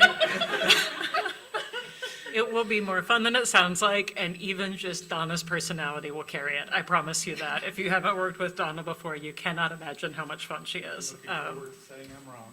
Yep, I think you will. Any other questions on July? Courtney, you have been on the phone. I have been on the phone, and some of you that have seen my face saw large smile this afternoon. So we have super exciting news that we were notified today. The governor's office was notified, and so were tribes, that the Pacific Coastal Salmon federal fiscal year 26 NOFO will be released tomorrow morning. So that is really great news that has moved out of the gridlock and into the open space that we can all apply. Up to $99 million is going to be available. We can apply up to $25 million, which is what we will do in collaboration with Oregon Department of Forestry, Oregon Department of Fish and Wildlife. We will not know when we come back together in July, but we will hope to know when we come back together in October about what our recommended award is. But we're just excited to share this exciting news with the board, as well as anyone that might be still listening in. And I did communicate with Annie ahead of time to make sure that I wasn't getting that we all had the same information. So just really excited. It's been a collaborative effort amongst the states and communicating with the tribes to get to this point, and excited to be able to apply and share happy news. Thank you, Courtney. What a relief. And it's not gridlock, it's government efficiency. Can you put the last slide up? Steph mentioned yesterday that and I think she shared an email with the board previously, that she will be moving on to more regulatory pastures. I have consulted with the Chief Human Resources Office, and they tell me this position is voluntary and she can't be committed to stay. It's not a life sentence. And I know you guys will have seen over the 4.5, almost 5 years that Steph has been with the agency, what an important, knowledgeable, committed, hardworking, all the adjectives, presence she has been through a director transition, through a lot of ups and downs in grant making and funding, and a lot of transitions with the board, with the governor's office, all over the place. She has been steady, stable, reliable, calm. I don't panic easily, and I still panic more easily than Stephanie does. And so, Steph, you will be hugely missed, as you know. And I'm told I can't stop this. So I just want to recognize that the deputy position in a state agency is extraordinarily challenging. It is the brains in many senses of the executive team. And I told Steph as we were first discussing this, I feel like for the last nearly 2 years I've been here, it's felt like those kung fu movies where the people are fighting back to back, and so you don't even like turn around and see what the other person is doing. And I wish we can all have that kind of experience with a partner in our workplace and in our career, where there's that complementarity of strengths and personality and style, where you just always trust the other person and know what they're doing is right for the agency, right for the partners, right for the mission. And so I only got it for a little under 2 years, but Stephanie likes a steep learning curve, and apparently we aren't chaotic enough for her anymore. So she's going to go try something new at DEQ, and I can see after several years of executive service that going in and managing a program in a region with a locality and a focus and a new set of challenges like that may be compelling, fun, exciting, and you're still welcome to attend board meetings, of course. The good news is we have a very strong and experienced management team that will see us through this transition, and we'll do lots more of those kung fu moves with all of our managers over the period of transition here, while we potentially shift a little bit, fill the deputy position, and bring ourselves back together moving forward. So, Stephanie, huge thank you. Linda brought the Kleenex up for me when we made this slide, but I feel that I'm doing fairly well. So anyway, thank you. Huge appreciation. DQ should be fully aware, Mark, of what they're getting here. I hope that you didn't help engineer this. I did not, but if I had known, I would have tried. Sometimes you'd be surprised who can be recruitable, so thank you, staff. You're always very much appreciated. You can come, if you want to say something, you can come up to the mic.